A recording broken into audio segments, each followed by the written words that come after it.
This is the Troll Patrol. Live. With Justin Freakin. Welcome to the Troll Patrol. Live. It's a freaking... What day is it? I don't even know. I guess it's a Thursday, right? Yeah, it's a Thursday. Lost track of what day, what time it is. Who knows? Clinically, have you ever heard of the news gimp? Because your news gimp is here. Find out what that news be doing. We're gonna catch up on all the crazy shit that's happened over the last week. Predominantly focused on shit that's happened in the last couple of days. We're gonna go back a few days. I got like a boat took out an entire bridge, and there's video, so you know I gotta give you the latest update. We gotta watch the boat video. I've got so many other wild ass stories. Did you know that Matt Schlapp, he was being sued for sexual harassment? His accuser has dropped the suit, but apparently there was a gigantic payout involved with this. There's a little caveat.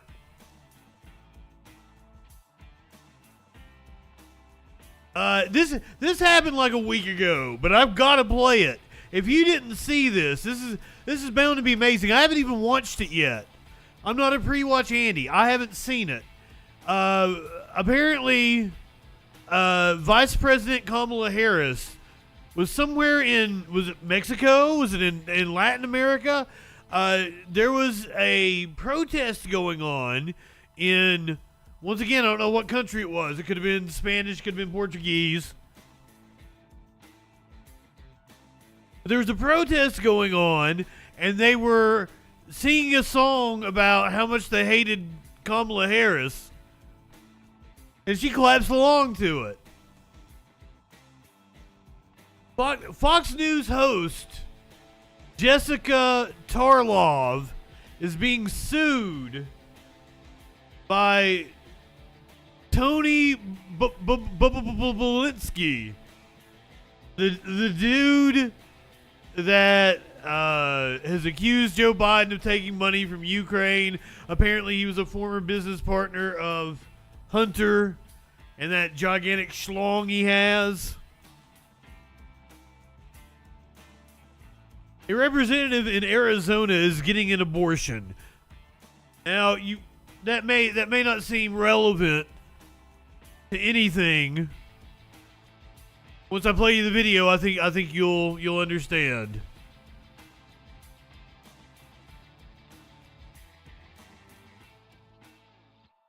We've been having a real problem with airplanes. Airplanes. A airplane was evacuated in Charlotte, North Carolina. Woo! In Charlotte, by God, North Carolina. It was evacuated because somebody smelled a foul odor on the plane. At least the door didn't fly off. Flash, good evening. Welcome. You bring up Palestine. I'm glad you brought that up. A State Department official has resigned in protest of the U.S. policy in Gaza. We're going to hear from her. She gave an interview on Democracy Now! I'm not a pre-watch Andy. I don't know yet. I've got multiple stories of Republican representatives making absolute fucking fools of themselves. One is being sued by a man who he falsely claimed was a shooter during the Kansas City Chiefs victory celebration. Tennessee lawmakers being sued for falsely claiming a man was the shooter. And then a representative in... I didn't write it down. I think it's Michigan. Thought he spotted busfuls of illegals. I'm not even going to tell you what it actually was. It was not busfuls of illegals. It is so hilarious A man, I believe he's been sentenced. I believe this is the trial. This happened like a week ago, but I've got to do this because apparently he had his dick out while he shot his wife, and there's apparently footage of it. And that's the kind of story that I'm going to talk about here on the Troll Patrol. Remember the horrendous story we talked about of cops in Mississippi had busted into a house and tortured a man? It was 2 men, wasn't it? 2 men. You kept them tied up for days. Might have been. I'm a little fuzzy. I smoke a lot of pot. You got to forgive me. The gang, and that's exactly what they were. They called them the Goon Squad in Mississippi. A third one has been found guilty. CBS is suing the state of California to get them to release body camera footage. I'm not sure the story it's in relation to. We're going to find out. Murder spree going on in Illinois. I believe the suspect has been captured. A mom put a video out on social media begging for money after accidentally shooting her daughter. Shooting and killing her daughter. I have no clue what the story is about. All I know is that the title was Sex Crime During Colonoscopy, so it went on the list, and we're going to find out what sex crime went on during a colonoscopy. Police in Atlanta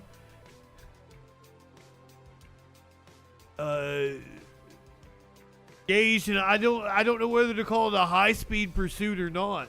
There was a front loader, apparently stolen from a construction site that was on the run. Cops initiated a pursuit. I don't know if it's high speed. A Kobe Bryant statue was unveiled in LA. Numerous misspellings. Okay, so I don't know what to think about this. Is it possible to believe that a man can ask you to stick your finger in his asshole and it not be sexual harassment?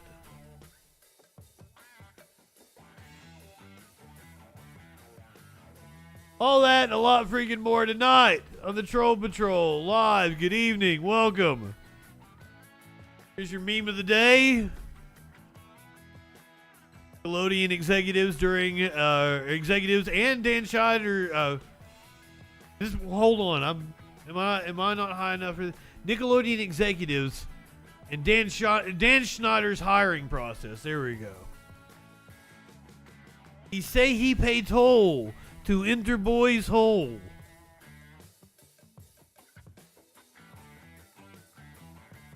That is one of my favorite episodes of Sunny, by the way. Like, Frank hijacks a boat, so he's got all these Asian tourists, and they want him to like get on the microphone and tell him what it is, and he starts telling stories, and everything he says just sounds like completely absurd, but he's referencing things that have happened on past episodes of Sunny in Philadelphia. Fantastic. He says he bangs many prostitutes.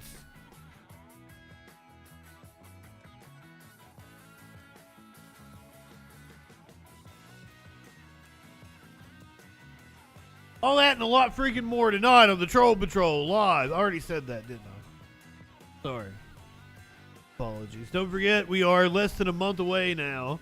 I've already created the event on YouTube, because every time the YouTube stream ends, you are going to get the redirect to this event coming up on April 20th at 4 p.m. Eastern. It is the Troll Patrol 4th 20 anniversary spectacular.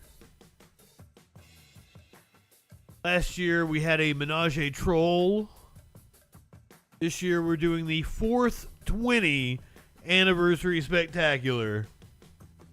Now this is a Saturday.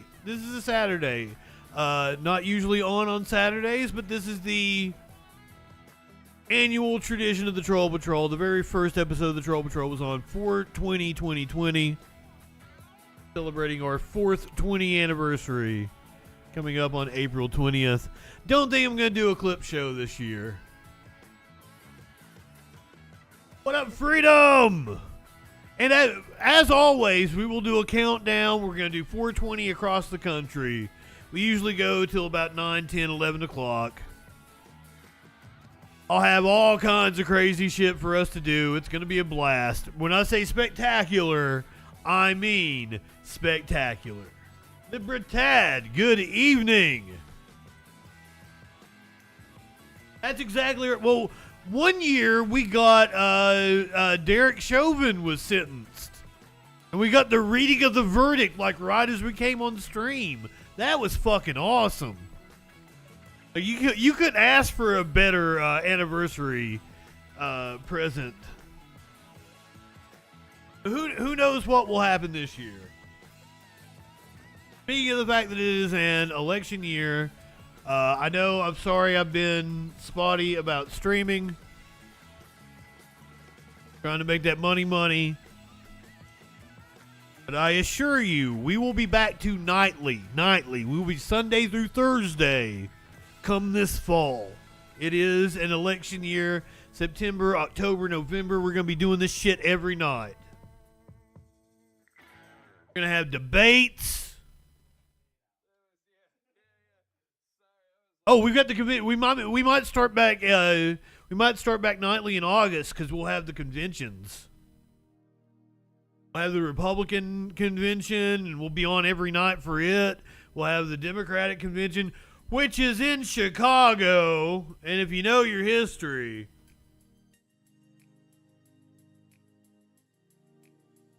where's the Republican convention? In North Carolina, I think. Is it in Charlotte?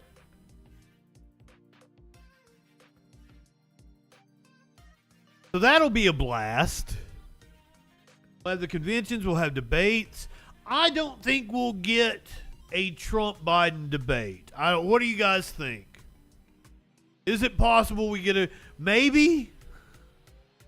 I'd say we probably get what we got at the end of the election last cycle in 2020. If they do like dueling town halls or some bullshit like that. Fortunately, I broke my favorite pipe. Mitochondria, good evening. Broke my favorite glass piece. This was the best hitting pipe I've ever had. Now I've had it for 5 or 6 years. So, you know, for a glass pipe that you use a lot, that's a pretty good run. It didn't break from overuse though. I dropped it.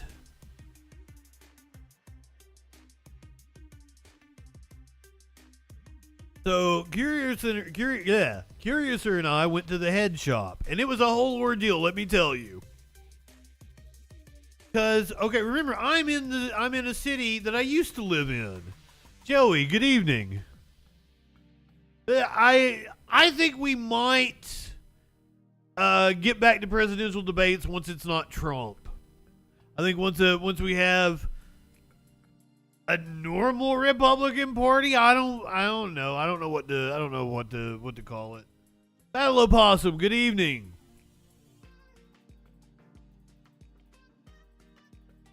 So Curiouser and I go to the head shop. Now I'm in a town that I used to live in 10 years ago. The head shop is the same head shop I used to shop at many moons back. I've been down that way, but not in that head shop since I've been back. But I'm pretty sure that it is not in the building that it used to be, because they tore that building down. But it is just down the street, and I've seen it just down the street. So I tell Curiouser where it is. We go driving down the road. She has never been to it. She's like, I always go to the gas station. I don't go to a head shop. Famously, I don't know where anything's at. I have a hard time with directions. I don't remember things. So nobody trusts me to give them directions, right? Rightfully so. But I assure Curiouser that yes, I know that head shop is on that street, and it's just down from where it used to be. And I tell her that it is in the building that used to be the record shop. And she's like, no, the record shop's still open. I'm like, no. It's in the building that used to be the record shop. And she's like, I'll cry if that record shop isn't there. And I'm like, well, it's the head shop now. She's also throwing a fit because, there's construction. They've got that road blocked off, so it's kind of hard to get there. She's like, we drive all the way down there and it's not there, blah, blah, blah. So we get down there and the road's blocked off. We have to go around. She's like, it's not here. You're lying. And she gets on the GPS. GPS tells her where it's at. I'm like, see, it's just right there. It's on the other side of the street. So we come around on the other side. We pull into it. It's a building with a mural on it. That's why I thought it was the record shop, because the record shop has a mural on it. But it's right beside the record shop. They both have murals on them. So record shop's still there, head shop there. And Curiouser's had to concede that I actually knew where I was going. So I go in to replace the glass pipe that I broke. I do not see anything I really like. I had an alligator piece that I kind of liked, but I got the price on it and it's $60. I was like, I don't think I like it for $60. She got really mad at me because she was like, this is the gaudiest thing in the store. But I bought this shiny silver metallic bong. I almost bought the gold one. It was solid gold. So I go in to replace my bowl and end up getting a shiny metallic bong. Just because it was the only thing that caught my eye in there that particular day.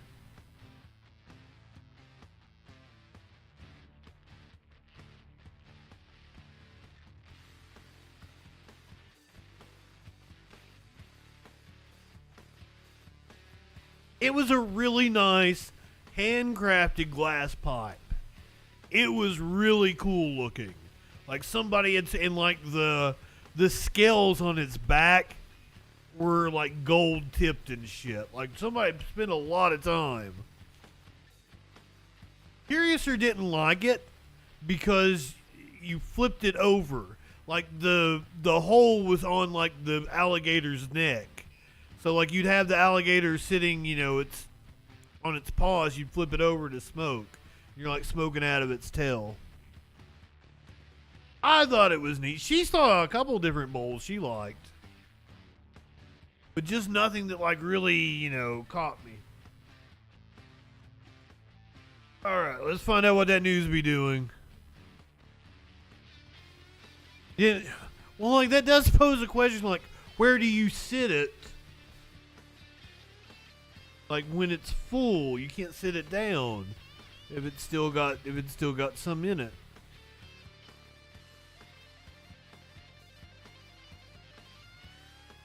All right, we're gonna start off tonight with new details and the big story everybody's talking about this week.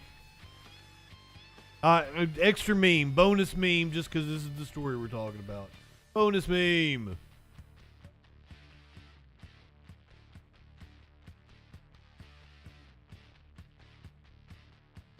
How Americans think they get new infrastructure. How Americans actually get new infrastructure.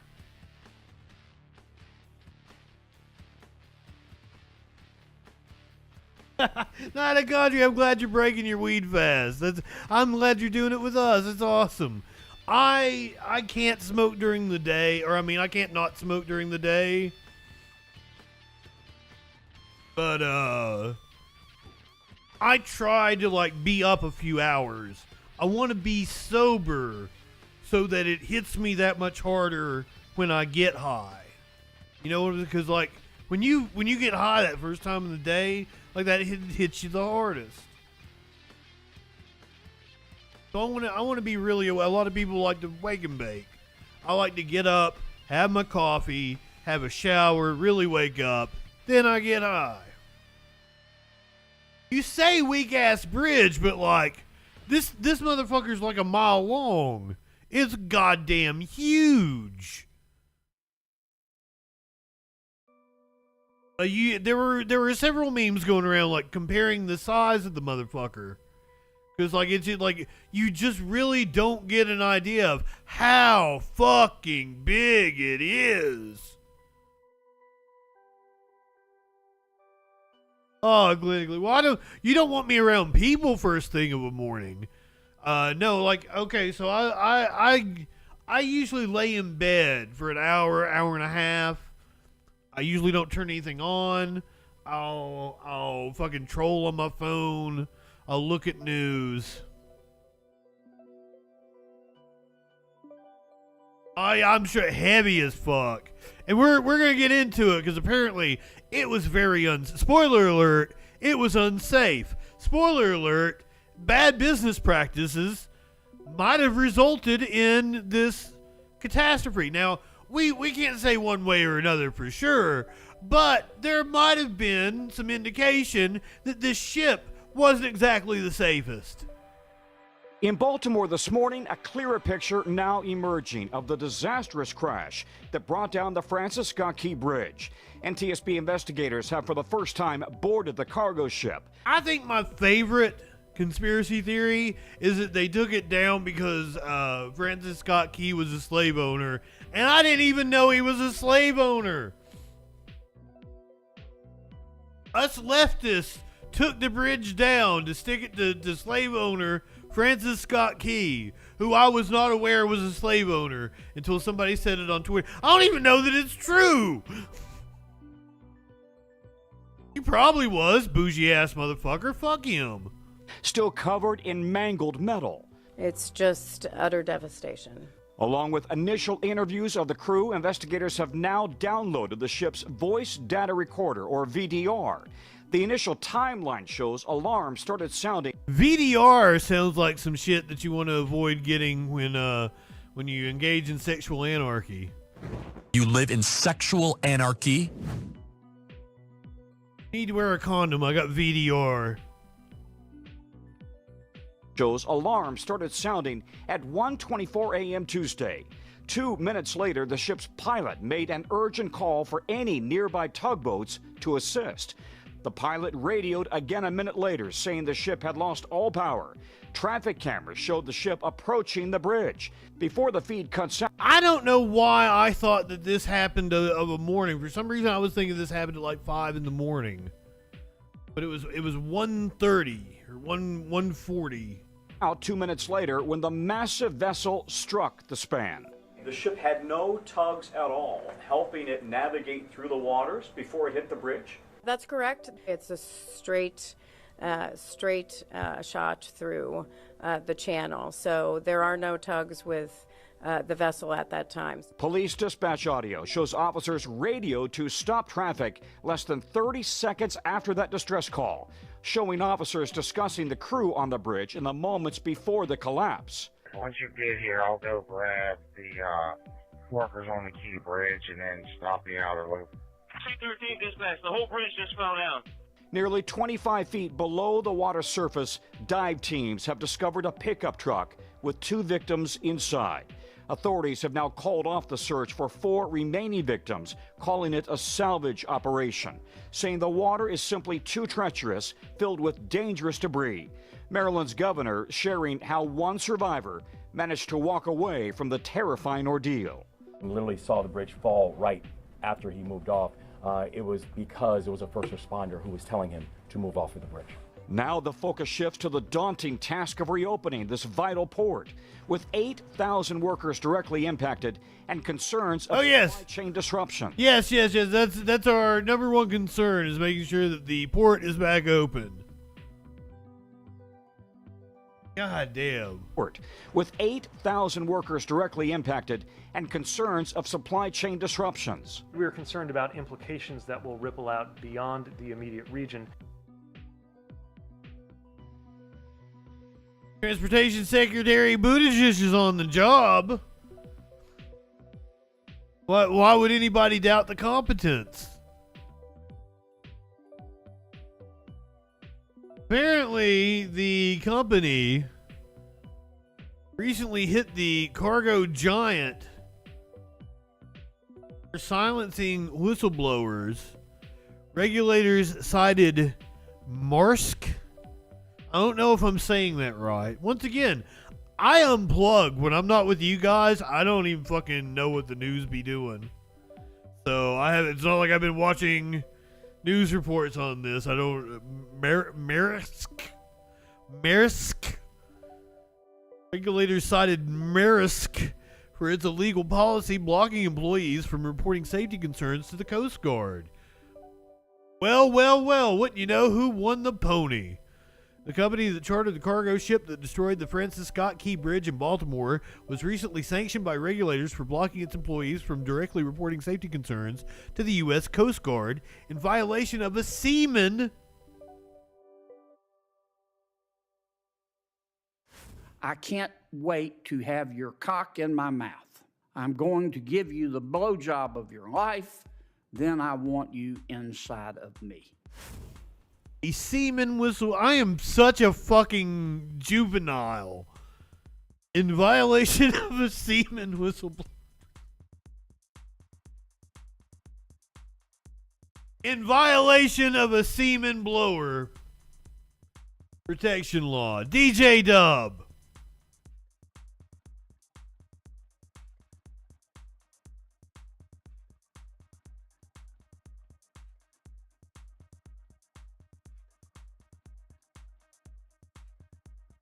This is also a good time to point out, as I did on social media, that there's like 40,000 bridges in this country that are like structurally deficient. Now, if a more maintained bridge had been in place, still probably wouldn't have prevented it from collapsing, given the circumstances of that ship. I think the thing that we really need to be focused on is how unmaintained the ship was. Apparently had multiple whistleblowers that were silenced by the company. 8 months before a Maersk Line Limited chartered cargo ship crashed into the Baltimore Bridge, likely killing six people and injuring others, the Labor Department sanctioned the shipping conglomerate for retaliating against an employee who reported unsafe working conditions aboard a Maersk-operated boat. In its order, the department found that Maersk had a policy that requires employees to first report their concerns to Maersk prior to reporting it to the Coast Guard or other employees. I signed up to Lever yesterday to make sure that I had the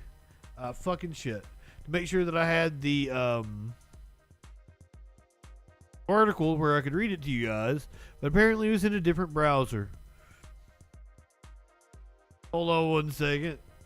If you want it, I'll probably leave it there anyway, but like I'm gonna sign in.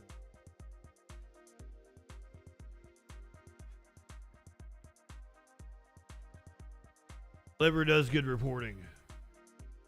No member with that email address exists, which is weird because I signed up yesterday. I spelled it correctly.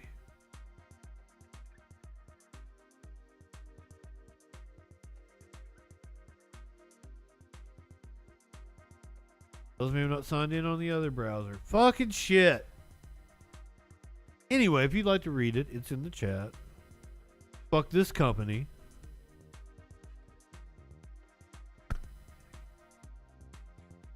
Oh. Do I have to give you guys a content warning for Sean Hannity? Had that been requested? But fuck it anyway. We're gonna watch Sean Hannity. Apparently, Obama met with O'Biden. Come on, man. One of those catchy names that the right throws out there, O'Biden. All right, Biden's campaign is floundering. Democrats are sounding the alarm. Biden's campaign is anything but floundering. As you're going to see in the next story, holy shit, the motherfucker's bringing in money. His war chest is overflowing. And tonight, he, Obama and Bill Clinton are holding some kind of fundraiser that is apparently expected to set records. So I don't know what Sean Hannity. Well, fucking, he's smoking the hopium in terms of the Republicans.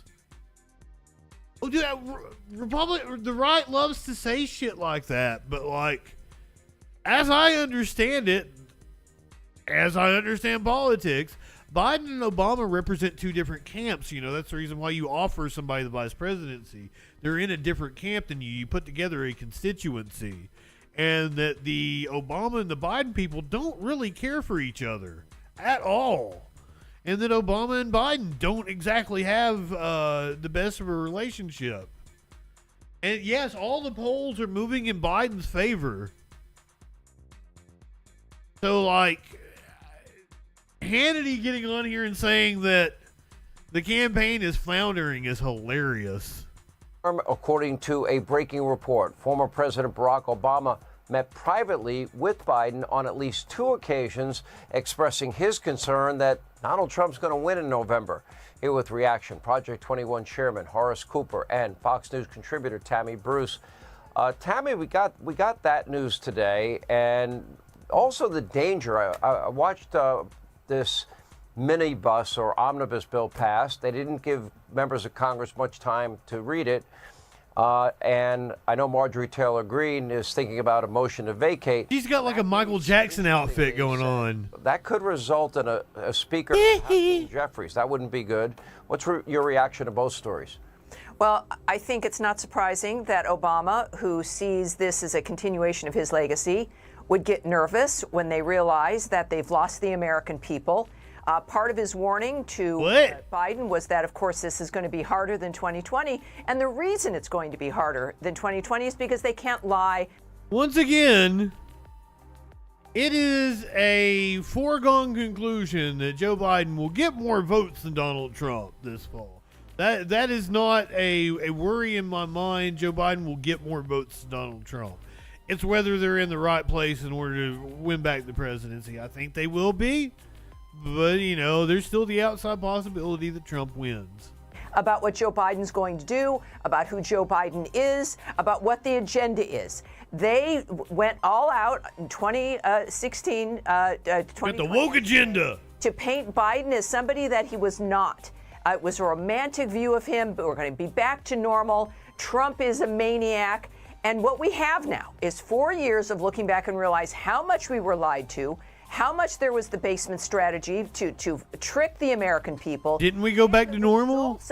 Isn't that exactly what happened? Were the dream policies, frankly, of the Democrats. So now they can't lie about those things. His advice was to make it all about Trump. But I'm telling you, Sean, clearly they knew this was going to be the case with the lawfare, the degree to which they are going through the courts to destroy this man financially and emotionally, perhaps, and they think they're going to throw him in jail. And I baked all that into my continuing support. They will do all of that because they know, and this is for us, and it's good news, that they can't lie to us anymore, that they can't trick us about who this is and what the future is going to look like, which is a dumpster fire if this continues to happen. But one last thing about Barack Obama. Man. He knows what's happened to the country, and he wants it to continue. He deserves a titty slap. Ask Hillary Clinton how good the Barack Obama advice is, and if this is a guy who knows everything about how to win, because she's sitting there drinking her Chardonnay, not in the White House. He did not listen to Obama. Okay. I'm glad I didn't know she liked Chardonnay. However, anyway, yeah. Horace, good to see you again. Let's look demographically, because we're watching Joe Biden, Kamala Harris now trying to shore up the Democratic coalition, the disparate groups that usually are part of the Democratic base. Demographically, you're looking at Joe Biden that got 90+% of the African American vote. He's down to 66%. He's down over 20 some odd points with Hispanic Americans, down over 20 points with young Americans and suburban women. I think the issues that Tammy just discussed, you know, it's impacting everybody's life from the economy. Do a little golf clap. To law and order and safety and security. People are looking at what's going on around the world and they're like, where's America? We've abdicated our role on the world stage. So cumulatively, how do they get people back that are part of their normal base, especially when these policies are not helping them? That Albert grew up and put on a suit. Well, let me say that racist. I agree with Tammy that there was a major effort to lie to the American people in 2020. However, that was not unique. That has actually been, since I was a kid, the game plan for the left. We're gonna lie. I feel your pain. We're gonna say whatever we think we need to say to the American people to get their support. Come on, dude, do a hey, hey, hey, hey. The governing by this administration has been nothing short of a dumpster fire. The American people across the board are suffering from this. We are seeing more foreclosures. We have seen more repossessions. We're seeing record numbers of Americans having to use the credit card just to buy basics at the grocery store. The truth of the matter is, what Mr. Obama might want to try to tell Mr. Biden to do is, the truth is, should say, I was wrong. And I'm going to start with some really proactive steps, like doing something about closing up the border. The problem is this administration is committed to the very, very far left. They don't have the flexibility. Really? I'm sitting here watching in primary. That would be news to the far left. Where hundreds of thousands of their voters are saying anybody but Joe because Joe's not far left crazy enough. This is the problem. It's a dumpster fire. Whisper all you. This motherfucker over here talking about how the Democrats can't lie to people anymore. Joe Biden has won most of the primaries by more than Trump has. To me, both of them have ran unopposed, but technically, technically both of them had opponents, but they didn't really. So that's just a weird way to frame it.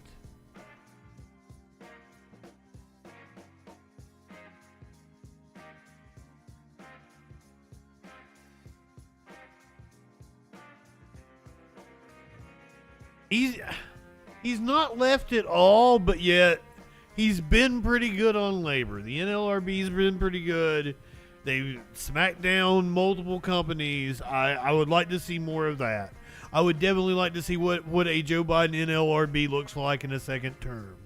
I would definitely prefer Joe Biden and his NLRB to be in place as we go into 2028 when Sean Fain is trying to lead a general strike. That's the way you do it. If anybody can pull it off, it's Sean Fain. I've got confidence now. So,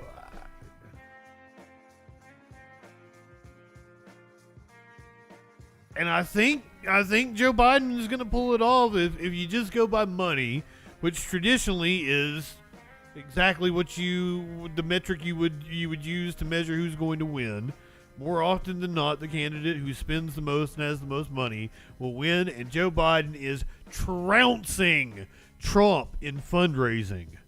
Scaramucci just reported about the fundraising gap between the ex-president and President Joe Biden was something that would bother Trump before.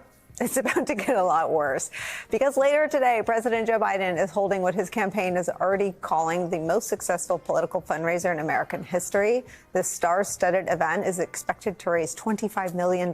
So by the way, fucking Sean Hannity talking about, oh, Biden met with Obama, and it's because Obama is scared that Trump is going to win. In reality, they were just planning this fundraiser. That's why Obama met with Joe Biden over the weekend. It will bring together former Presidents Barack Obama, Bill Clinton, as well as late night host Stephen Colbert. The expected amount of $25 million is more than half of the $44.8 million that Trump and the RNC currently have in the bank. Joining us at the table, national co-chair for President Biden's 2024 campaign, Mitch Landrieu. It's so nice to have you here. Thanks for having me.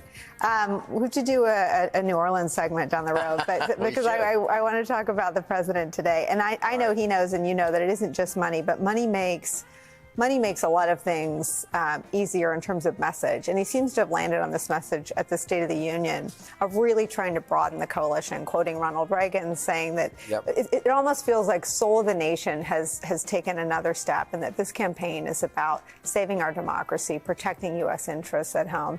Tell me what resonates the most for you. Well, what's so critically important to remember is that elections are about choices. It's about the past versus the future. It's about values, and it's critically important. When President Biden ran for office, he said, I'm going to double chocolate the nation. I'm going to invest in the American people. I'm going to lower costs. I'm going to impact people's freedoms. And he's bringing the receipts. So as you look at the choice, so in November, the choice is going to be Donald Trump, who basically thinks about himself and seeks revenge and retribution, as your previous panel talked about, or Joe Biden, who lifts people up, brings people together, and includes people. And fundraisers and raising money is really an indication of how you're doing with that. So if you look at the split screen today, President Obama, President Biden, President Clinton, Vice President, presidents are going to be together raising money. So let's just stop on that, because one thing you don't see is Donald Trump raising money with his vice president, who during the insurrection had people that he called to the Capitol calling for the death of his vice president, and he never came to the aid. And that vice president, amazingly, never happened in the history of the country, has now said to the people of America, I can't vote for that guy. Liz Cheney, of course, who is a daughter of Vice President Cheney, and in her own right has been a spectacular person, and a Republican, has said, listen, Joe Biden's right about democracy. And so this really isn't about conservatives and liberals, Democrats or Republicans anymore. This is literally about saving our democracy and saving our freedoms. And I mean, the man knows who his audience is on MSNBC, correct?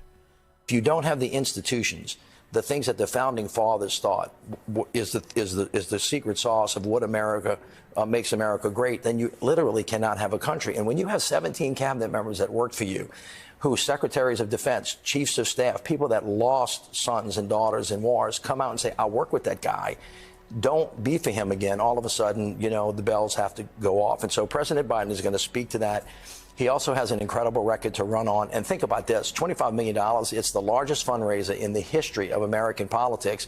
While Donald Trump can't hardly raise any money, the RNC is laying people off. Donald Trump is I mean, it's fun to mock Trump and everything, but let's once again talk about how gross it is that he's like, we're having this historic fundraiser, and that obscene amount of money is being put towards a presidential candidacy. Can we have public financing of campaigns? Can we get money out of politics? Fuck this bullshit. It is gross. Kind of in his basement on his knees looking under his sofa for a quarter to make bond with.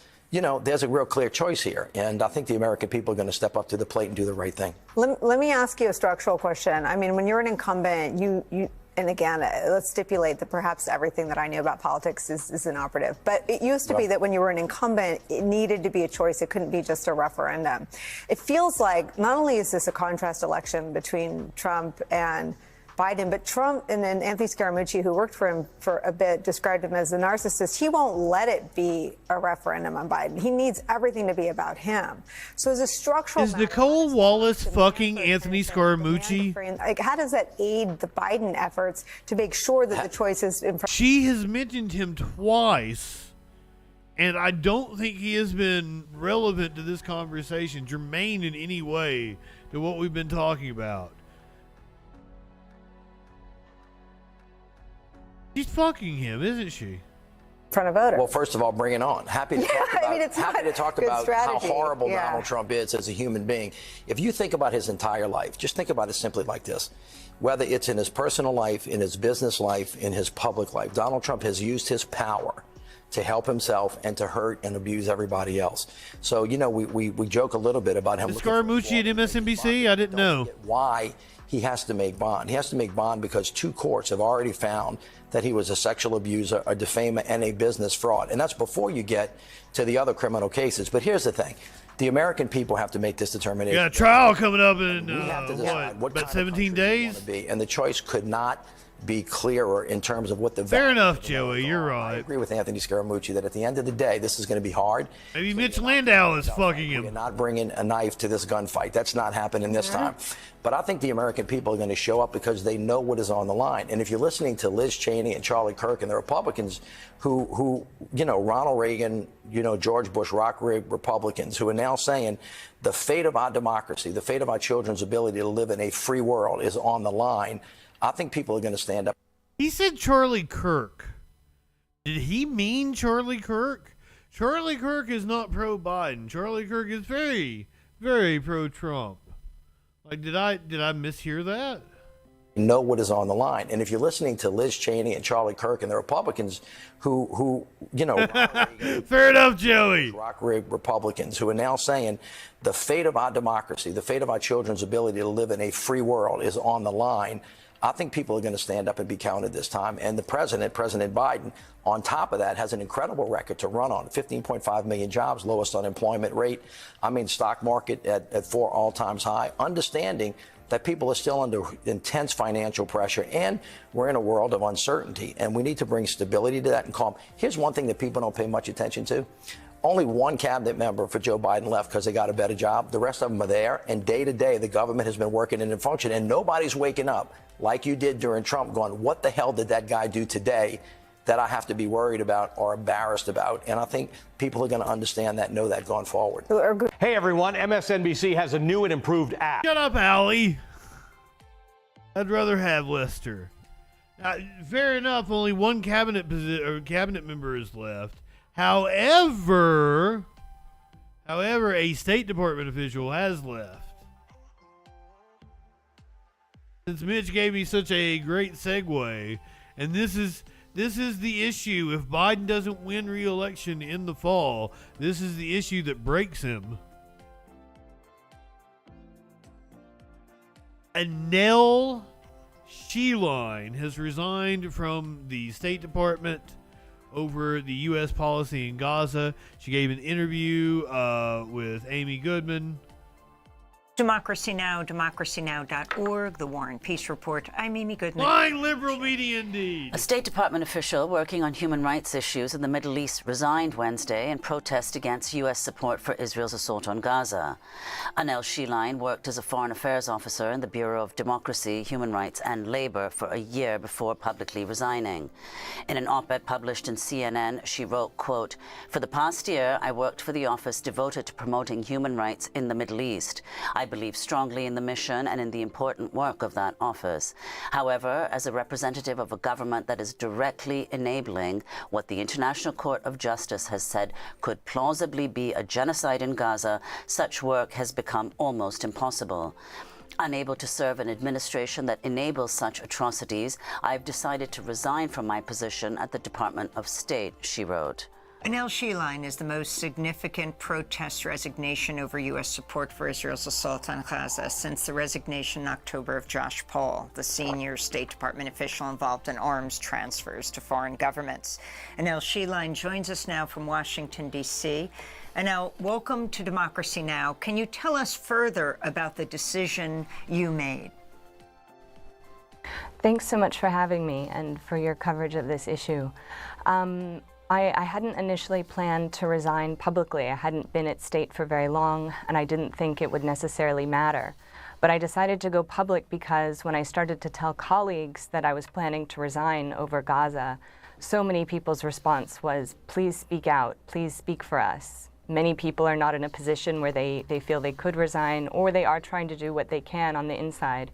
There's still a lot of important crucial work the State Department does. And so I decided I would go ahead and go public.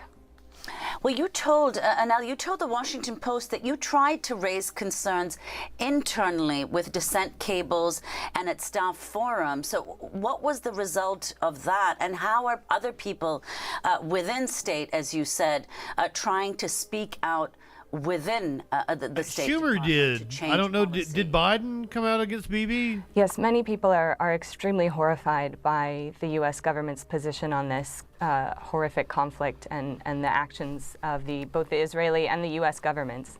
There is the dissent channel inside the State Department. I co-wrote a cable and signed other cables.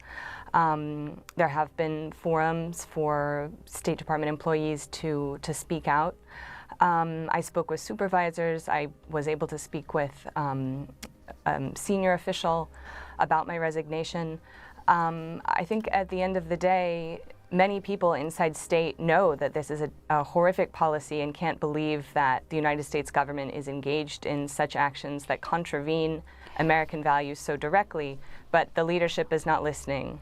I want to go to the State Department spokesperson, Matt Miller, being questioned by a reporter about the internal dissent channel within the State Department and employees raising concerns over the policies. What is the point of the whole channel? And like, I mean, the secretary listens, and we've all reported about various listening sessions between mid-level or like more senior officials with the secretary, more junior officials. If it's not, if it's being heard, but if it's not taken into account in the policy at all, then don't you think it's a little bit pointless? So I would disagree with that completely. It is taken into account in the policymaking process. The secretary has heard things in those meetings that he takes on board and that influence his thinking and that he brings to bear in making policy decisions. Now, if what you mean is, are we going to execute a complete reversal of the policy we implemented, or are we going to implement exactly some of the policies that the people in these meetings have called for? That's not how. Hold on. That's not how this process works. That's not how government works. No, I don't think that's anyone's expectation. That's not how any organization works. I dare say any of the media organizations in this room, if reporters go to their bosses and offer feedback. Yeah, that when we watched the State of the Union, I mentioned that when we were doing the stream, but I don't know if I ever followed up and let you guys know exactly what he said. Yeah, he called Bibi a son of a bitch. And like that's like what I thought he said when we were listening on stream the night of the State of the Union, but I wasn't exactly sure. And I to what end is he saying this? And apparently, it was a planned move, a planned hot mic for him to say that so that he appears to be tough on Israel. Nix, good evening. Yes, the UN had a resolution to call for a ceasefire. The U.S. abstained and let it pass. Dustin, good evening. Just joining us, Anel Sheline has resigned from the U.S. State Department in protest of Gaza. She was giving an interview to Democracy Now! We'll go back to her here in a second, but they were showing this clip this is Matt Miller with the State Department having a little tussle with the press. And the bosses say, well, that's a good point. We're going to take that to bear. But on the larger policy, this is the decision that we have made. You're doing a long rant on something that I didn't suggest. But do you have any examples on, any changes? I'm genuinely curious. Yeah, I will say with respect to any number of issues, with respect to the delivery of humanitarian assistance, we have heard good ideas from people inside the building who have come and offered constructive feedback, and we have implemented those. So, now there are people that when you say if the idea is that to the United States to cut off support for Israel, that's just a fundamental policy disagreement. So when you see people who offer interviews that say we want the United States to stop supporting Israel's right to defend itself, that's not something the Secretary agrees. At the very least, I want conditions put on the money that we're sending them. At the very least. If I had my way, I would absolutely cut them off, remove them from the teat. But at the very least, we need to put hardcore conditions on the money that we're sending them. Agrees with. It's not something the president agrees with, and ultimately, they are the ones who have the responsibility of making those decisions. Come on, man. So, Anel Sheline, if you can respond to the State Department spokesperson, Matt Miller. You know, I think American law is quite clear here in terms of the Leahy laws, for example, of that when a foreign military is credibly accused of gross human rights violations, the law is that the U.S. will no longer provide weapons to those units, or 620I of the Foreign Assistance Act, that a government that is blocking American humanitarian aid is no longer eligible for U.S. military assistance. These laws are not being applied. So I think this is not only having a horrific effect on the people of Gaza, but in terms of America's standing in the rest of the world. This administration came in pledging to reestablish American moral leadership, re-engagement with the international community, uphold the law and the so-called rules-based liberal international order. And I think it's just become clear that this administration is not in fact carrying out any of those pledges. And, you know, my work was on human rights, which is very important work that the State Department does. But I think on this issue in particular, the political calculus has been that U.S. support for Israel is a better political move. But I think what the administration may be starting to see is they may have made the wrong decision on that politically. And Anel, can you to be fair, explain whether there's any distinction made? There's a blanket her letter was in about CNN. US support for Israel, but is there no distinction within discussions at the State Department between different forms of U.S. support for Israel? So, for instance, obviously in this instance, the most important question is that of military aid to Israel at this moment. I should be clear that, you know, my area of focus, Israel and Palestine were not part of my portfolio. I was focusing primarily on North Africa, so I can't speak directly to, you know, some of those conversations. I do think, you know, at the end of the day, the U.S.-Israel relationship is considered of such political importance that decisions regarding it are made at the very top.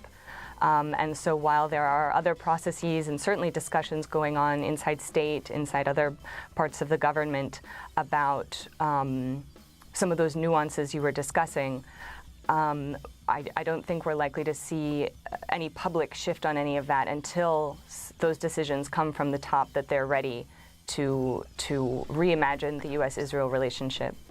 I wanted to go to another clip of the State Department spokesperson, Matt Miller, saying the Biden administration has not found Israel's actions in Gaza to be a violation of international law. This is some of what he said. We have not found them to be in violation of international humanitarian law, either when it comes to conduct of the war or when it comes to the provision of humanitarian assistance. That was this week, Anel Sheline. Either violation of international law or when it comes to... I need a woman like Amy Goodman? Not Shabusiness. What you got against my love, Taylor Shabusiness? Come on. Providing humanitarian assistance. And yet President Biden says he is building a port because the Palestinians cannot get enough aid.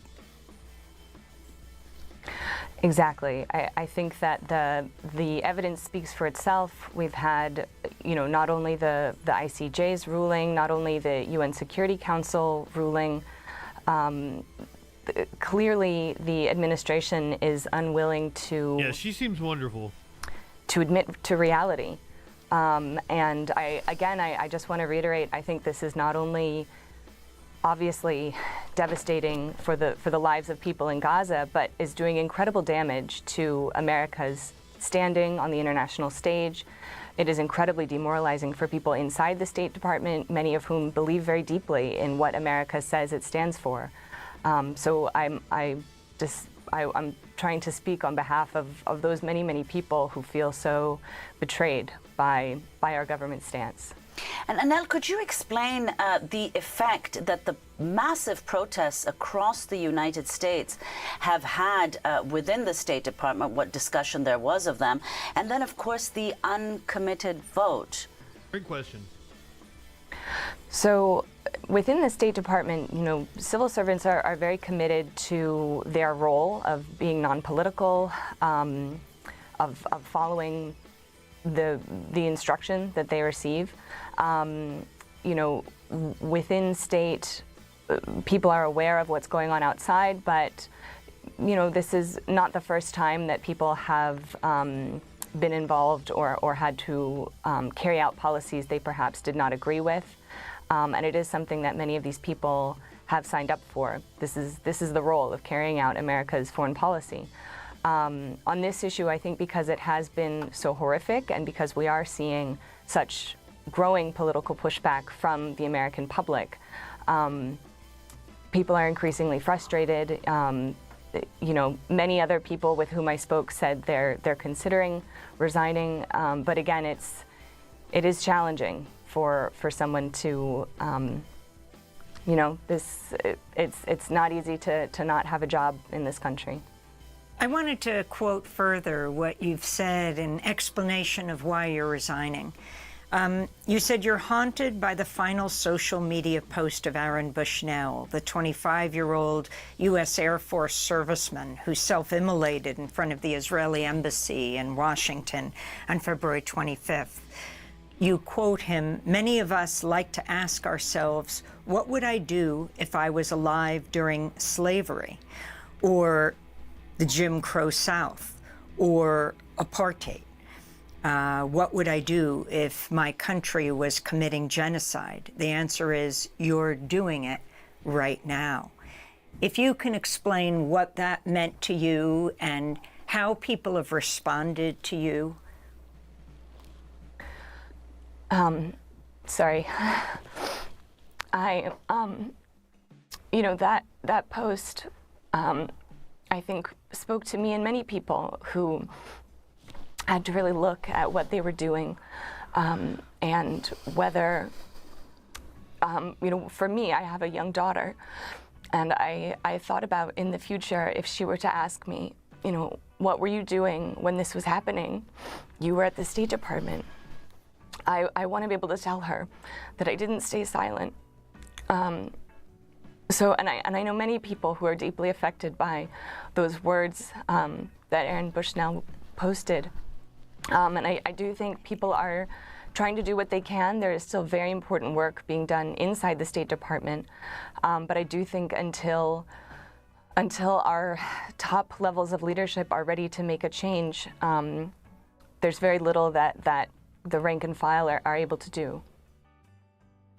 Anel Sheline, we want to thank you so much for being with us. Anel has just resigned from the State Department in protest of U.S. support for Israel's war on Gaza. She worked as Foreign Affairs Officer in the Bureau of Democracy, Human Rights, and Labor. She's also the first State Department official to publicly resign since Josh Paul did months ago.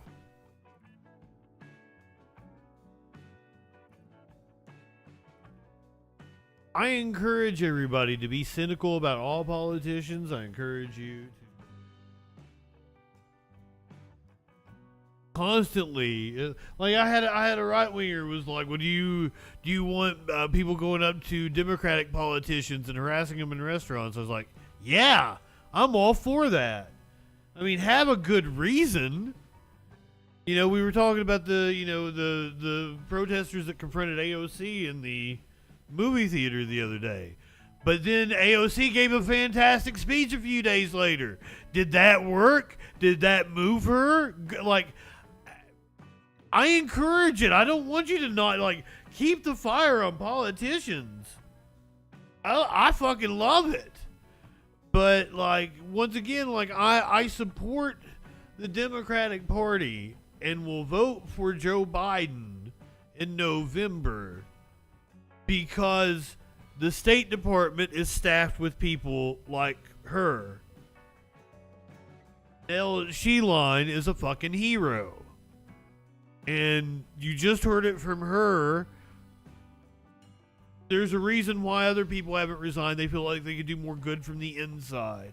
They're still doing good work on other policy. They feel like they'll be able to move the needle, that things would be worse without them there. I know that's a hard thing to stomach. It's just a little genocide, or we're doing less genocide than it would be under Trump. That really is a hard thing to stomach. But it's not about the individual politician. The buck stops with Joe Biden, and ultimately there's no deep state. That's the thing that scares me to death of being as plugged into politics as I have been. I've realized there's no fucking deep state.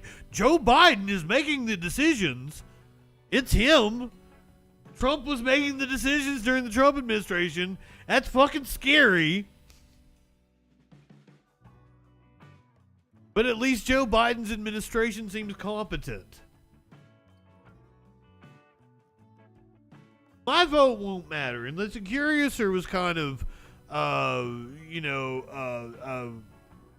felt conflicted about voting. I'm like, hey, don't do it. We're in a red state. It don't matter.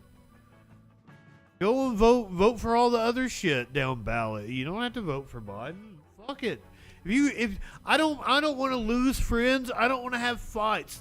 There are better fights to have than getting upset with people about who you're going to vote for president. If you can't stomach voting for Joe Biden, I get it. I understand it. Don't worry. I'm not going to have a fight with you. I'm not going to try to convince you. I'm going to say that, like, I would prefer to have people like Anil Sheelan in the State Department. And I can't imagine what the kind of people we would get, the rank and file bureaucrats in the State Department under any Republican administration, let alone a Trump administration.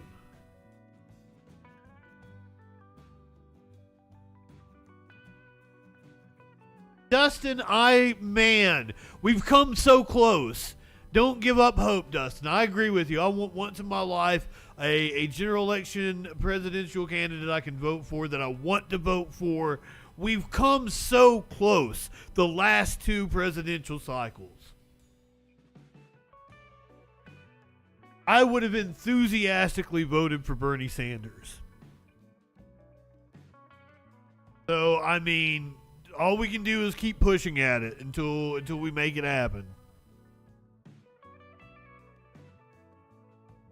The Project 2025 is scary, but also, like, I'm not about the fear mongering. I'm not going to go in and, like, vote blue no matter who, because the evil Republicans, because that's not the tack to take. The reason you want a Democratic administration, if you are a leftist, is just because you make more traction. You may not win on all your issues, but you may win on a couple of issues. And that's how electoral politics works, and it sucks. It sucks, but we're in a democracy, and that's how you gotta work the system.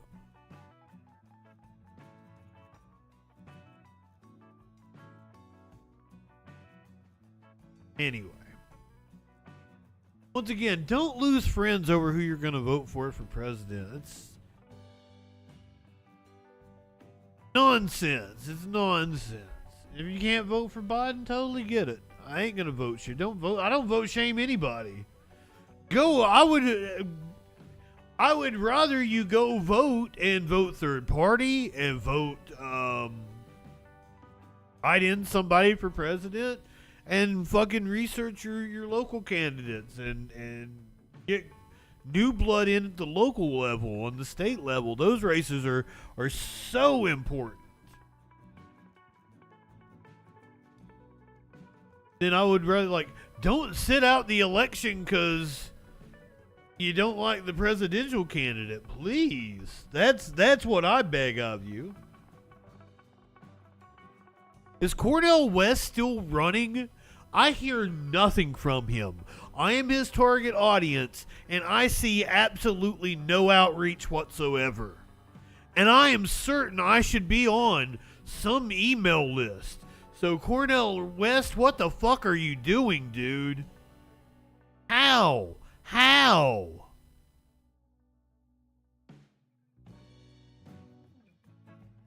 I want to change the thing about having inter-party dissent. And like, when we come up on 2028, let's have a motherfucking contentious primary. Let's do it. Fuck, Harris, you ain't gonna be the fucking nominee.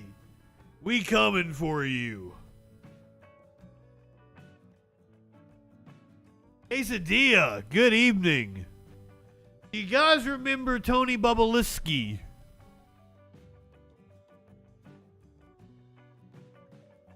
Flash, I'm not sure what you're... I don't know what you're... Because of the delay, I'm not sure what you're responding to. I don't know what that question is in regards to. I don't know who he is. Pronouns, pal!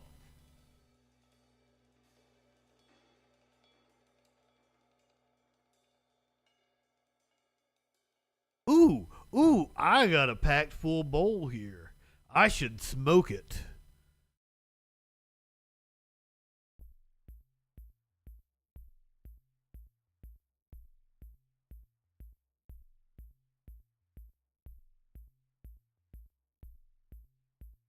Sign up for this shit. Tony Storm.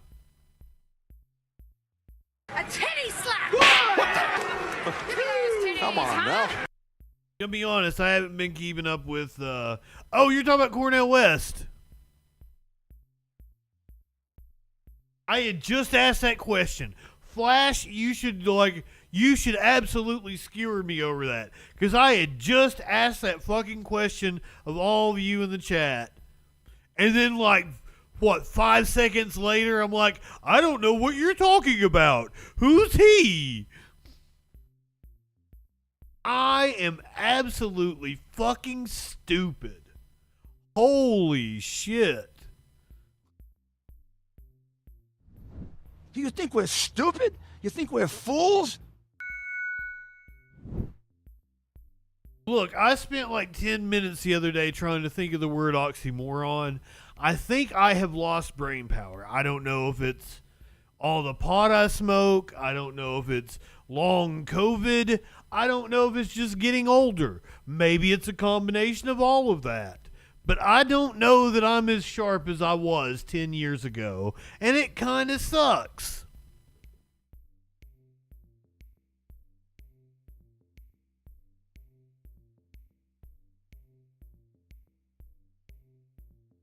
It's Flash. It is a good possibility that AOC is the first woman president. It's but I would say it's 50-50. If she wants to be president, she will be president. However, it's 50-50. She might leave politics. She might get absolutely disgusted by it and leave politics because of everything that's happened.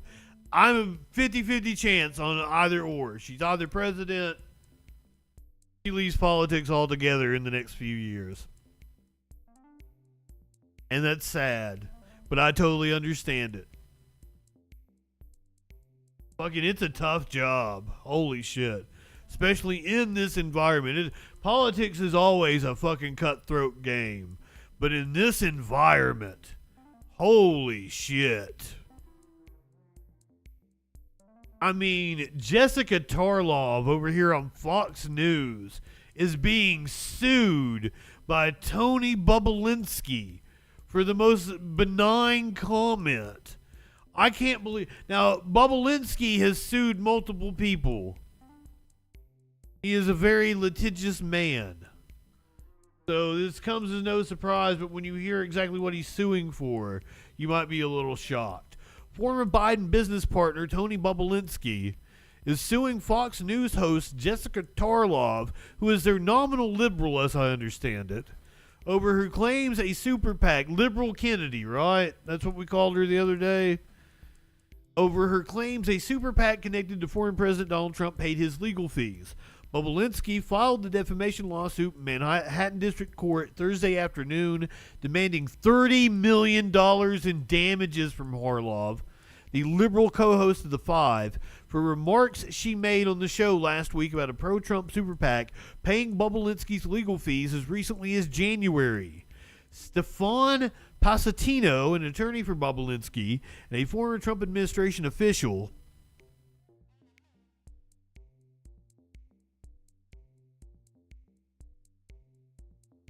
Remember, the claim is that he is being paid by Trump.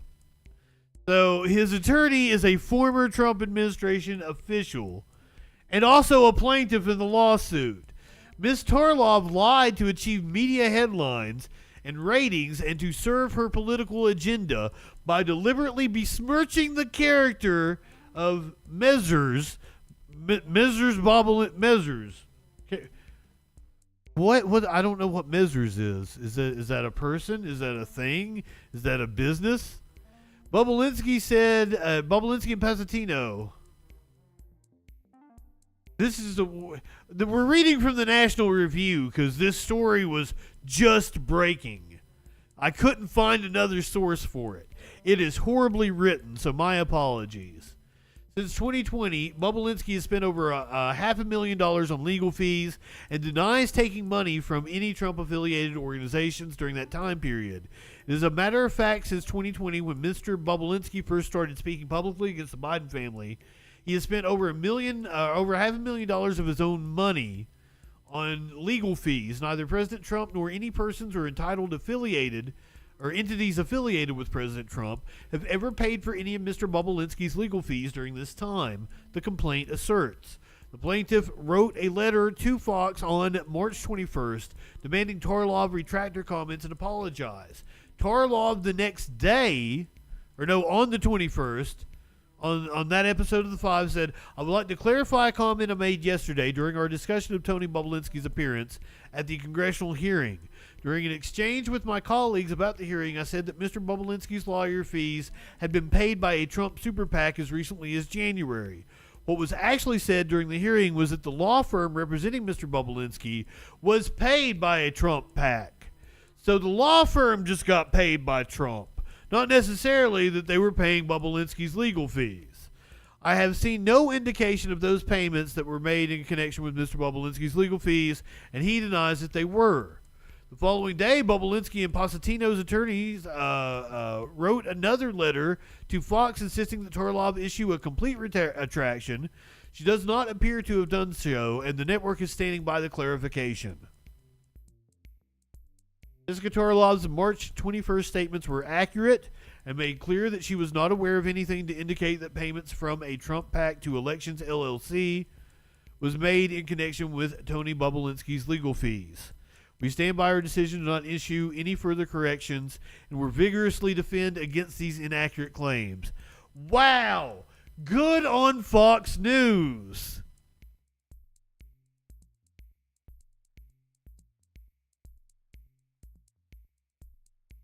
Oh, it's funneled money from the campaign, I'm sure. Wow! And we were talking about 2028 earlier. And I think we could have a very weak presidential candidate, vice presidential candidate, vice president attempting to win the presidential candidacy. 4 days ago, Vice President Harris was in Puerto Rico. And protesters were singing a song, apparently derogatory towards Harris, and she didn't realize what they were singing.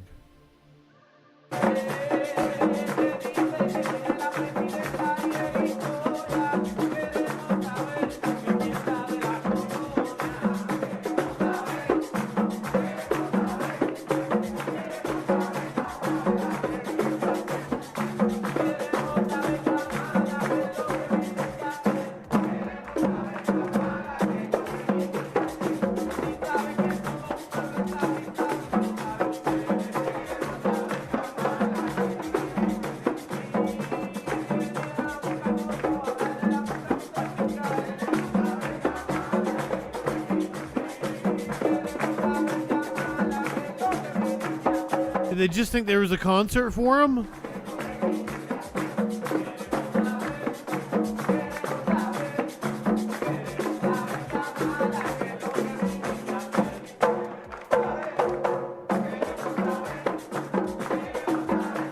I dig the beat.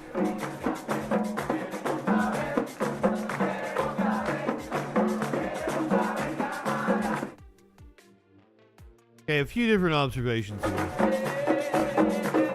Is this Harris's chief of staff?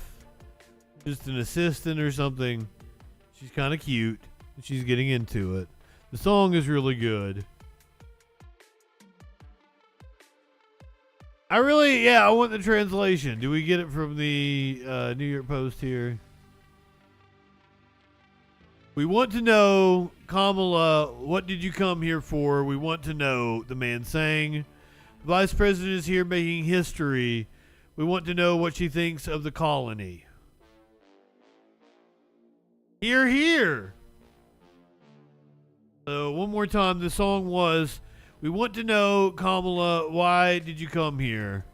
We want to know. The vice president is here making history. We want to know what she thinks of the colony.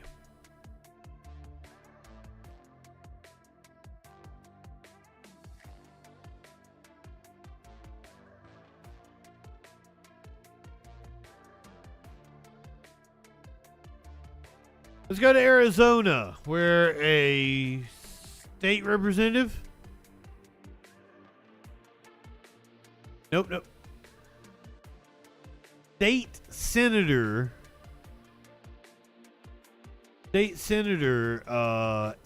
Eva Birch.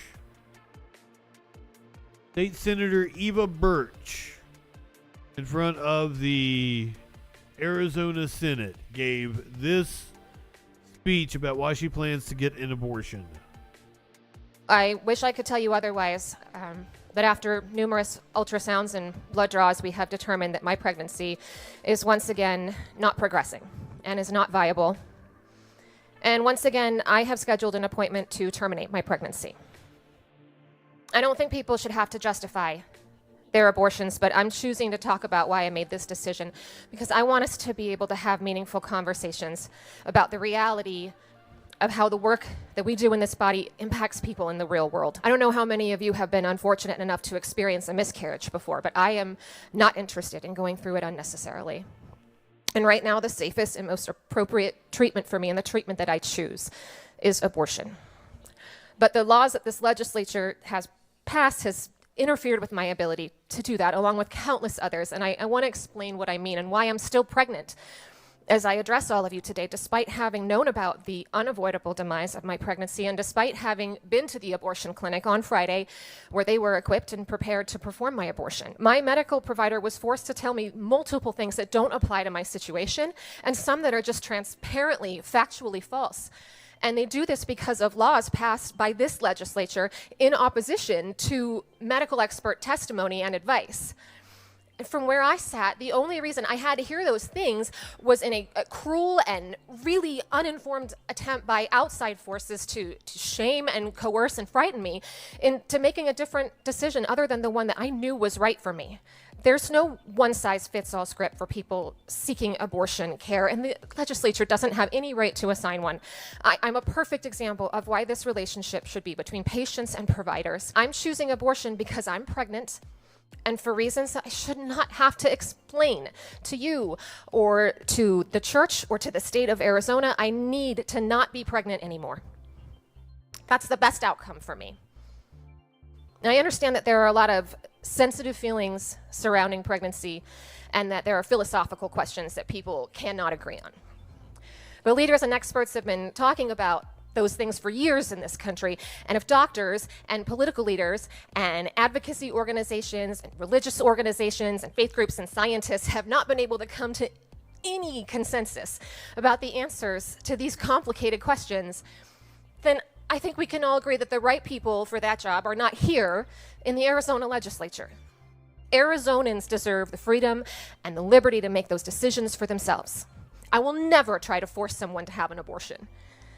And nobody should ever try to prevent me from having mine. God damn, that was fantastic.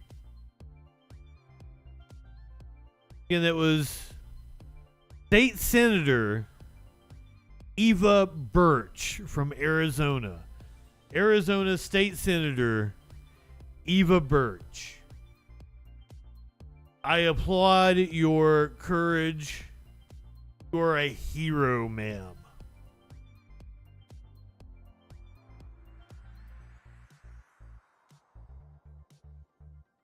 That was powerful. And that's one of the reasons why I get sad that I'm not here with you guys every night. You know, I almost didn't have that video. Like, I was like, almost cut it from the script. And like, I may have never watched that. And now there are hundreds of videos that I'm not showing you guys because I'm not here every night. That I miss out on, you guys might see. Sucks. Thank you for being here with me in my spastic schedule. Let's talk about some more GOP idiocy, shall we? A no, not a state representative. Holy shit. This motherfucker is a U.S. representative. He is a member of the United States Congress.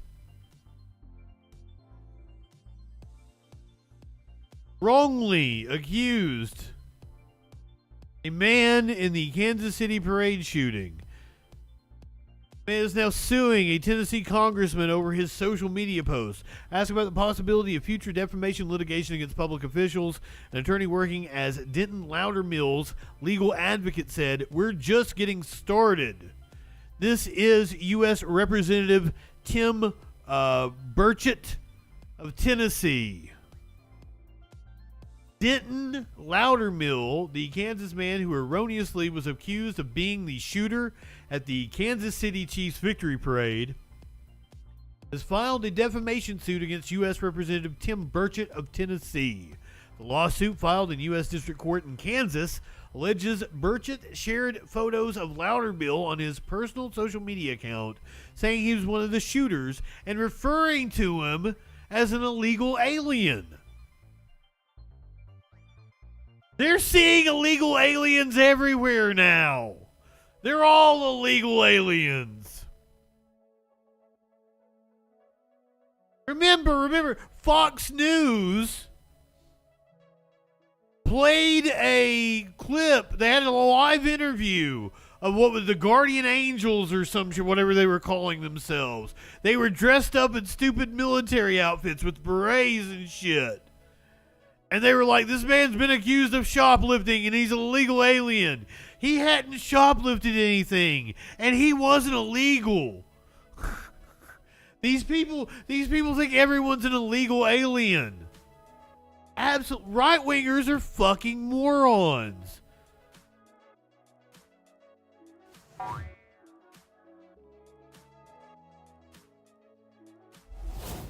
Loudermill, a native of Wallace, Kansas, attended the parade celebrating the Chiefs' Super Bowl win.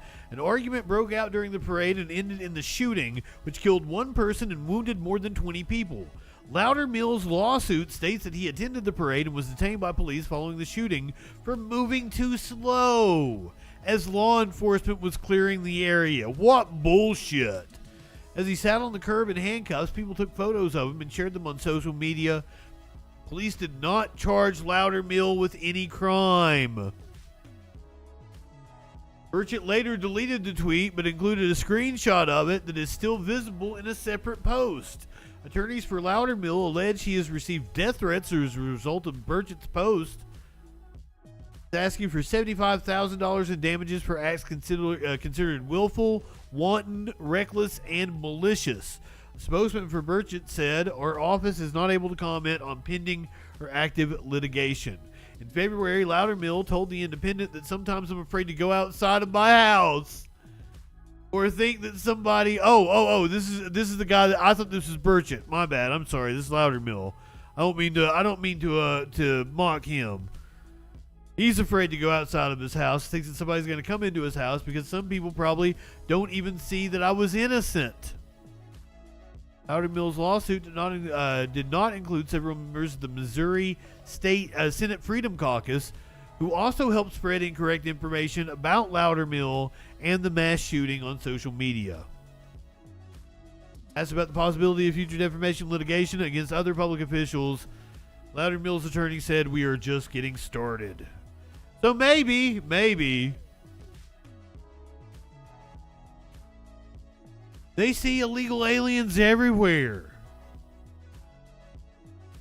They just see some buses parked somewhere and they think they're illegal aliens. Don't believe me? GOP lawmaker thinks he exposed busloads of illegals. It was actually the Gonzaga basketball team.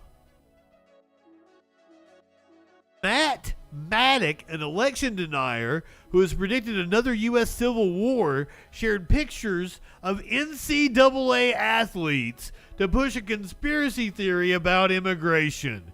And I'm sure this is at a Trump rally.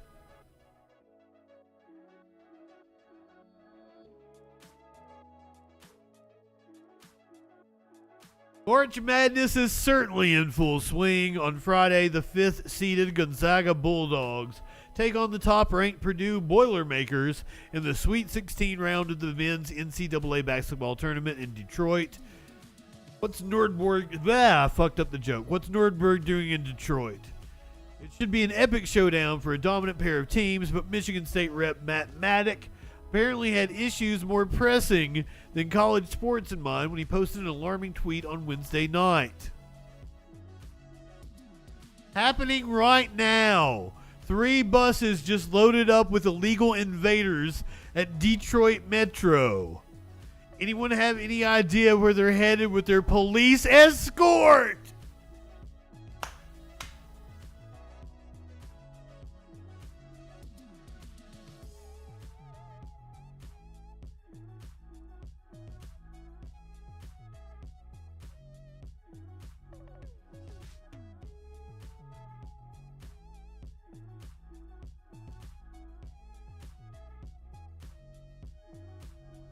He got smacked down by community notes.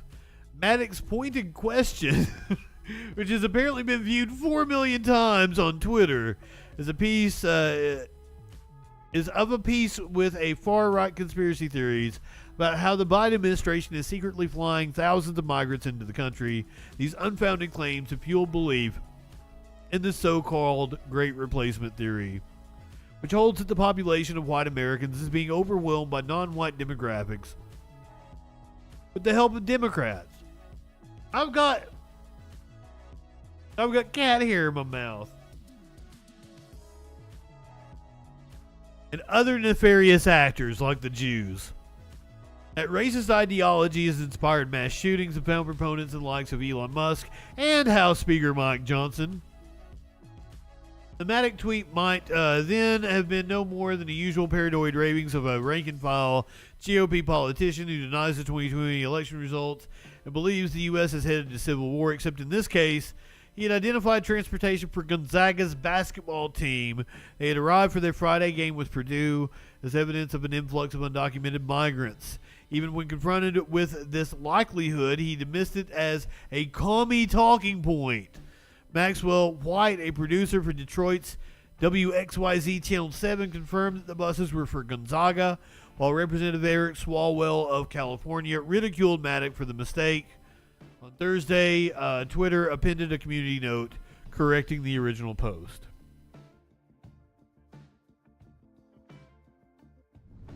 Do you think we're stupid? You think we're fools? I wonder what Rush Limbaugh would think about this. As a conservative, it's getting harder and harder to not look like a kook.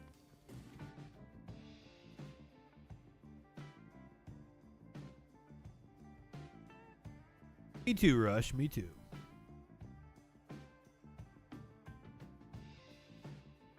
You guys know who Matt Schlapp is? Matt Schlapp was accused by a... First of all, he works... he's the head of CPAC. The Conservative Political Action Committee. He's the head of CPAC. Very, very influential Republican. Matt Schlapp was apparently at an event. I think it was in Atlanta. It was a little sloshed. He had his assistant drive him... I don't remember if they were going back to the hotel or going to his house or some shit. But he tried to put the moves on him, and the assistant was suing him. The assistant dropped his suit, but we've got some details. Now to a CNN exclusive. Sources tell CNN's Jamie Gangel that conservative heavyweight Matt Schlapp is agreeing to a hefty settlement to end a sexual assault lawsuit, even though the accuser is claiming there was not a payout from Schlapp. CNN's Jamie Gangel broke the story and joins the panel. Can you explain that, Jamie? Okay, so here we go. What we have learned is, in fact, there was a payment to settle this suit. Oh, I'm sure there was. $480,000, almost $500,000. It is a significant payout in a case like this. It was paid by an insurance company on behalf of Schlapp and the ACU. That is the important distinction here. So it's also notable because when Schlapp and his legal team announced that it had been dismissed, they made it sound as if he had been exonerated and cleared. He made a statement saying, from the beginning, I asserted my innocence. He did an interview that made it sound as if he had been cleared. The accuser came out and said nothing happened. But I knew it was fishy. Posted something on Twitter, which has now been deleted.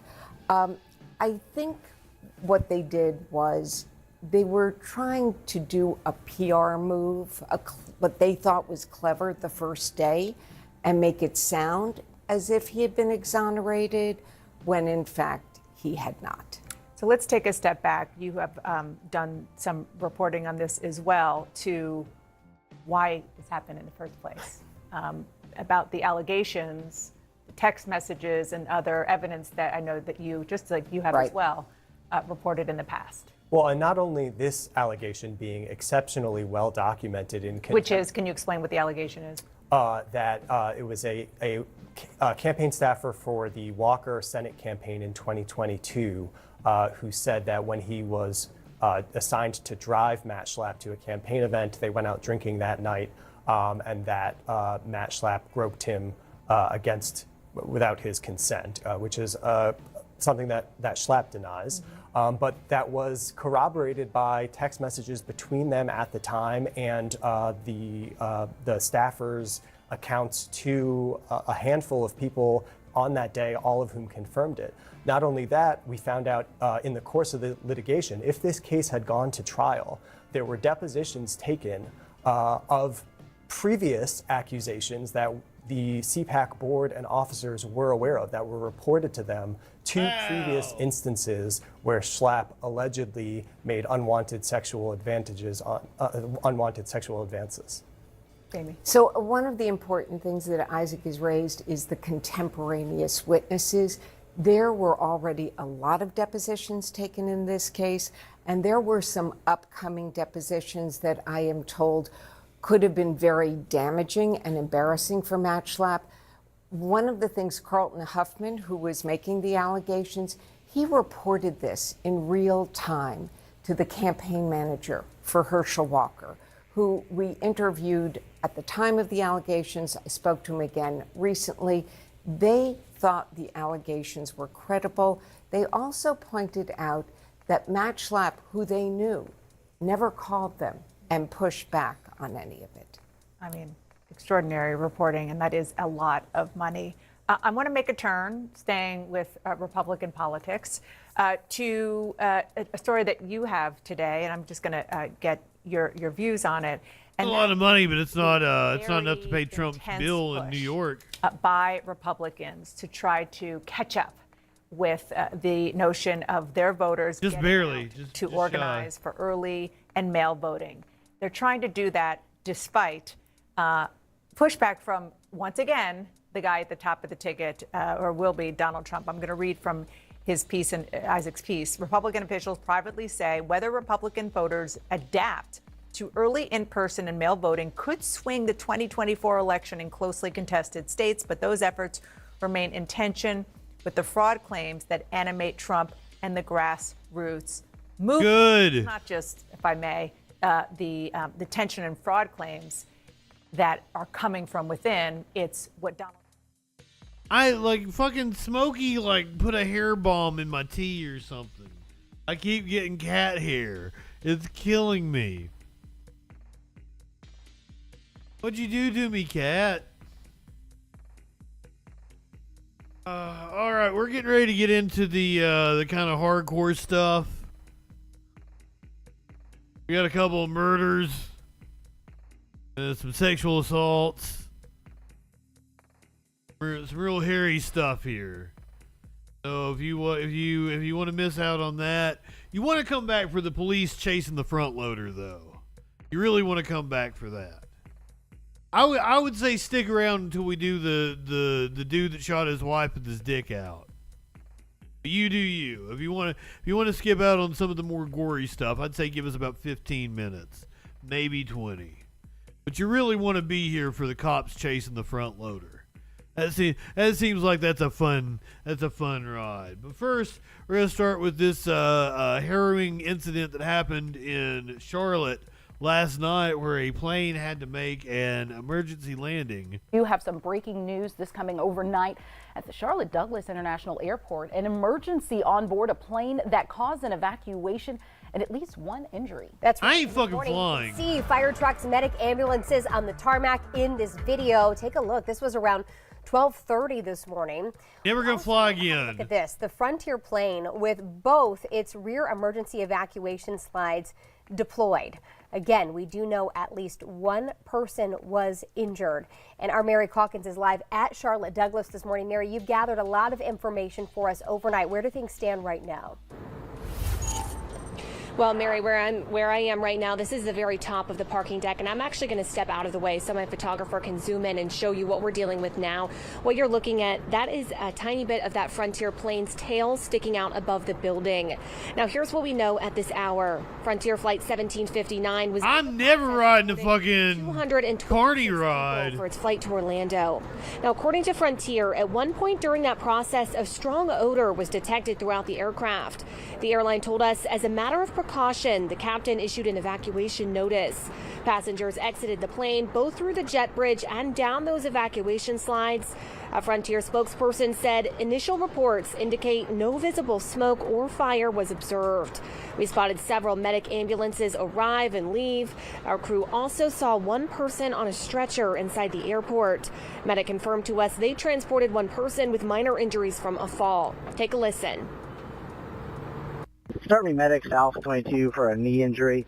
The Frontier aircraft 321, November 611 Foxtrot Romeo, had a dual slide deployment from both rear doors. And also sent security, we have multiple passengers on the ramp. Now here's another look at that Frontier plane with its slides deployed. Frontier told us all passengers will be reaccommodated on alternate flights. Now, a spokesperson apologized to those passengers and said the airline is investigating the entire incident. Reporting live from Charlotte Douglas International Airport, Mary Calkins. Maybe someone left some cheese in the plane. Richard Lewis, his final appearance, his final piece of work of his life was Curb Your Enthusiasm. Larry left a piece of cheese in his car, and he couldn't smell it because of long COVID.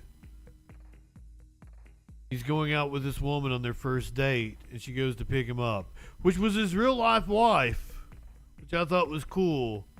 And she flips out because of the smell.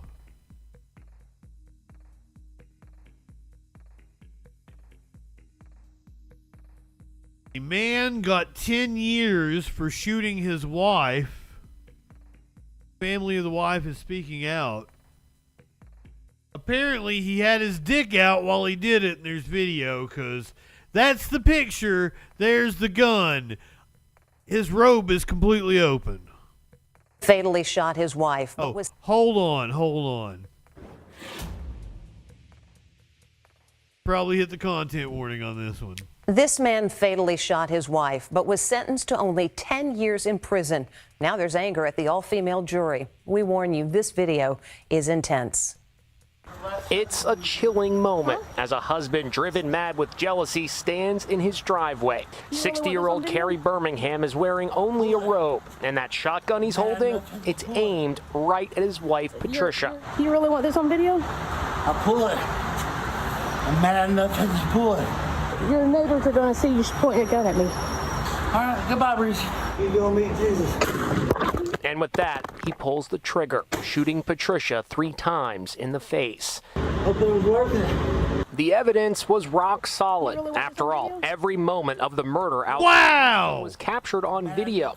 Birmingham pled guilty. The motive for shooting his wife? He says he was in a state of rage because he had learned his wife was allegedly having an affair.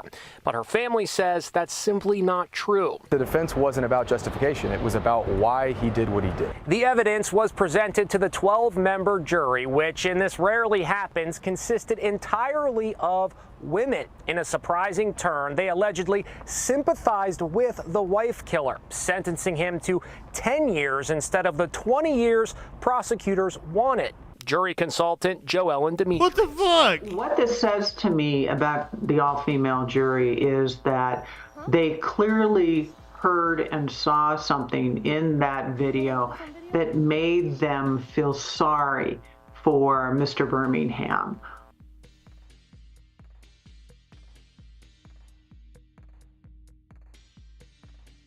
What?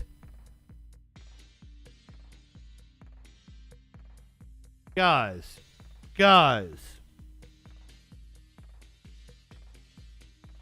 He murdered her. They have him dead to rights because it's on video. And he only got 10 years? It's clearly premeditated. It's murder 1.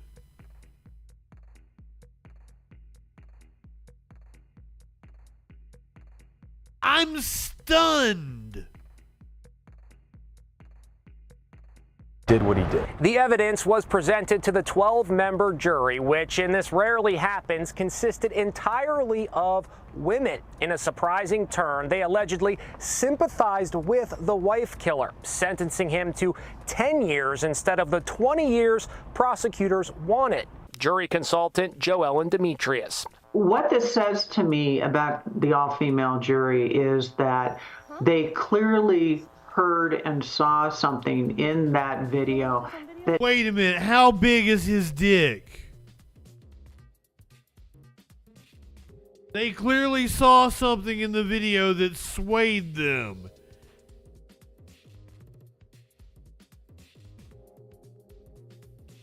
Is he slinging around a big old horse cock? Is that what swayed them?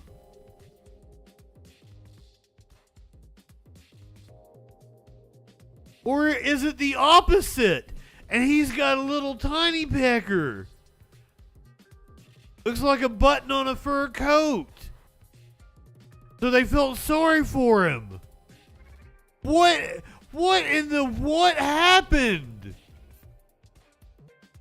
It made them feel sorry for Mr. Birmingham, whatever that may have been. The slain woman's sister, Mary Dees, says the family was shocked at the jury's decision. I'm shocked. I believe that they were judging my sister, that my sister did not beg for her life, and she stood strong against a man that supposedly loved her for 20 years and, you know, killed her, executed her. As for the affair allegation, he claimed it was in his head that my sister was cheating on him, and they took the computers, they took the phones, and there's no proof of that ever happening. We also spoke to the couple's 18-year-old daughter, Olivia. My love for my dad died that day.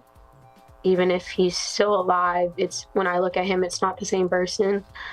And of course, you know, he took my mom. Birmingham will be eligible for parole in 5 years. My God!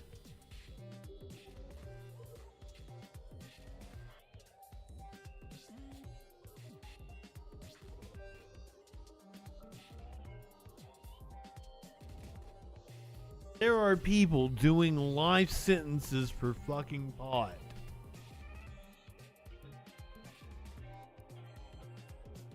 He's going to be eligible for parole in 5 years.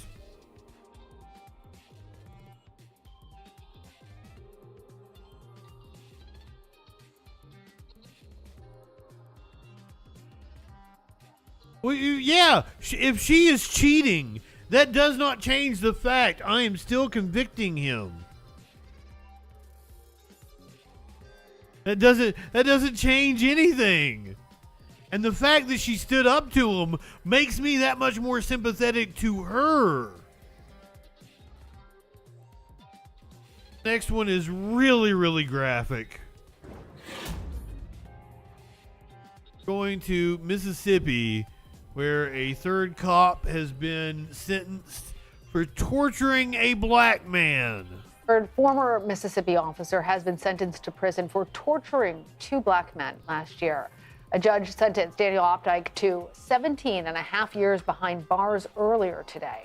2 of the other members of the so-called goon squad received similar sentences yesterday for the racially motivated attack in which they broke into a home without a warrant and tortured the 2 men who were staying with a white woman.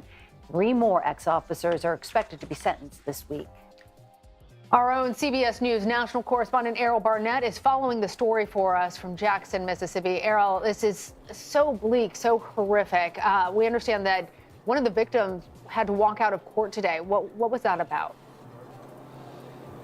Hey there, Meg and Lana. That's right. It was another emotional day in this federal courthouse. Behind me, you're seeing the defense team for one of the officers who testified today, Daniel Opdyke. The judge ultimately sentencing him to 17 and a half years behind bars for his role as part of this so-called goon squad of police officers who were willing to use excessive force. In this case, an off-the-books, according to the government operation, in which they doesn't seem like enough. Parker and Michael Jenkins, because they got a tip that these black men were in the house of a white woman. That's it. The area this took place is predominantly white as far as Rankin County here in Mississippi. And we heard in testimony today from the government that these men wanted to intimidate the black men so they wouldn't come back to this side of the river. The Pearl River separates those 2 demographics in this part of the country. But what we also heard from Daniel Opdyke was an impassioned apology. He was tearful. He said he continues to have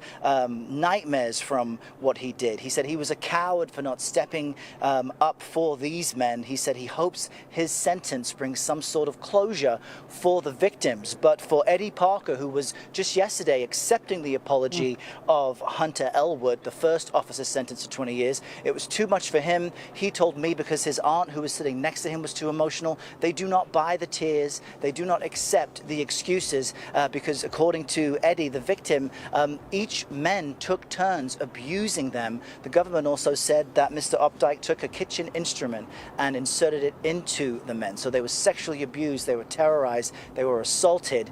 And for the community here, it's significant. 17 and a half years is not enough. Sentenced to an extensive prison sentence for his role. And as you mentioned, 3 other officers are to be sentenced as well. It's really hard to... I have said it multiple times here on this show. I believe that if you are a cop, you should be held to a higher standard. If you are a public servant or a member of any government agency, you should be held to a higher standard. I call it the Higher Standard Act, and you face double. A jury gives you 17 and a half years, you get double. What is that, 35? You get 35 years. Sounds fair to me. To listen to those details, Errol, the sheriff who was not involved in the torture is now facing calls to resign. How likely is that? It's a great question, and outside the courthouse is what the legal team representing the 2 men continue to say. In fact, just yesterday I posed a question because Brian, the sheriff of Rankin County. Oh, I find them abusing dogs double. Oversaw these men. Here's a question I asked to the gentleman's legal team yesterday about that. The struggle for justice will always continue as long as Brian Bailey insists that he's going to remain the sheriff. But I'm sure that somebody's going to do something about it. I'm sure that the Rankin County supervisor. And my question to them was, what do you say to people of color in this part of the country who wonder if they're safe? That remains a lingering question. They've filed a $400 million civil lawsuit. I would say you probably shouldn't be out in public during the nighttime, sir. That's what I have to say about you being in Mississippi. Just throwing that out there. I'm not exactly sure where you're from. You sound like you could be like South African. You'd be European of some sort. I wouldn't be there after dark. Just throwing that out there. Call him South African. He's a little swarthier than that. Not exactly sure where he's from. The sheriff should be fired. The sheriff should be charged. The sheriff should be sued. You know, the sheriff had to at least have an inkling that something was going on. Clearly was derelict in his duty to oversee his men. Or she. It could be a female sheriff. I think they said it was a male in the story, but I don't remember, so I shouldn't use a gender. CBS is suing California cops to obtain a body camera footage or a body camera video, and that's all I need to know. I want to see the body camera video. A California police agency is refusing to release body camera video, and its legal argument could roll back law enforcement transparency across the state. And as KCAL News investigative correspondent Julie Watts explains, CBS is suing not just to get the video, but to prevent an agency from effectively rewriting state law. Yeah, we've been working with law enforcement for nearly a year to try to avoid this lawsuit. But one local agency is simply refusing to release its full video, which the public has a right to see. And if we don't push back, their interpretation of the law could have a ripple effect across the state. But my favorite part is the binoculars. These days, now they look closer. 7-year-old Sawyer is always on the lookout. And I keep thinking about bad guys. And he has good reason. It was really scary.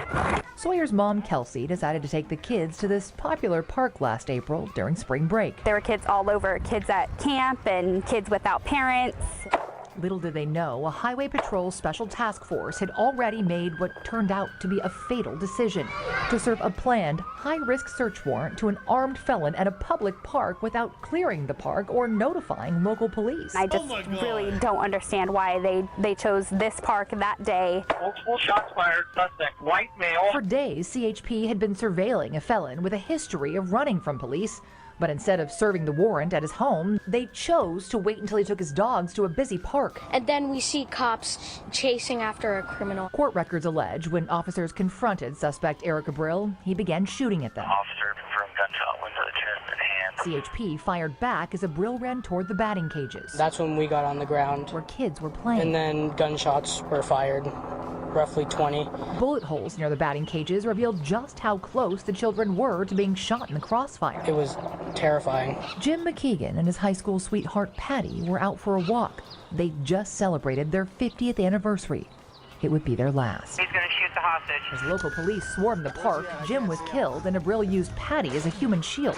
I was thinking it would shoot me. Park staff quickly rushed kids into the library, where they had to hide under tables to avoid the windows. He was too scared to go to sleep. He would double check all the locks. Nearly a year later, the community is still desperate for answers and accountability. I would ask CHP if they would make the same decision if their kids were playing at the park. Keep in mind, CHP is the governor's police force with jurisdiction across the state. It could happen to anyone's family at any park. But CHP won't answer questions or acknowledge any policy changes when serving high-risk warrants. It feels like they're trying to cover it up. So we've been searching for answers through public records, including video from that day. Guys, get down. Which appears to begin after Mr. McKeegan was killed. Suspect is in custody. The sheriff's department hasn't released his coroner's report, but multiple sources tell CBS News it's inconclusive about where the fatal shot came from. Cop shot him. It's not clear who fired it. Whoever's in the field, you're in our backdrop. Roseville PD, which took over the investigation, says it's confident the suspect fatally shot the victim. Nope. Refuses to release its full body camera video,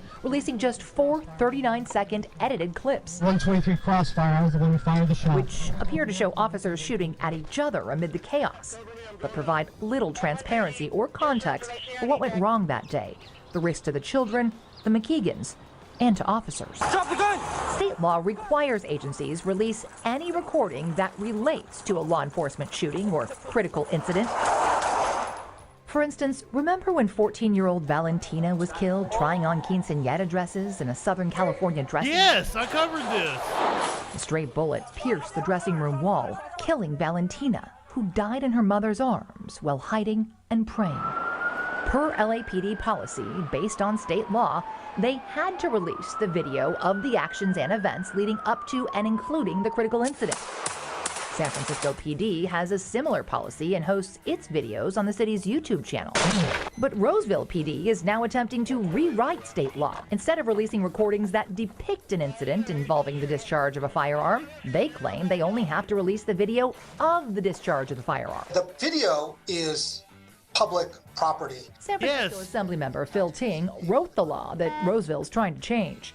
He worries Roseville's interpretation could prompt other agencies to start withholding video, stressing the public pays for the police cameras and the servers they store that video on, so the video belongs to the public. When you drafted this legislation, Highway. you intend to define the critical incident as only the moment. Oh, you knew that, Flash. I'm sorry. Absolutely not, because if that was the case, that would have been written into law. In order to provide transparency, you need to know what's happening leading up to the confrontation.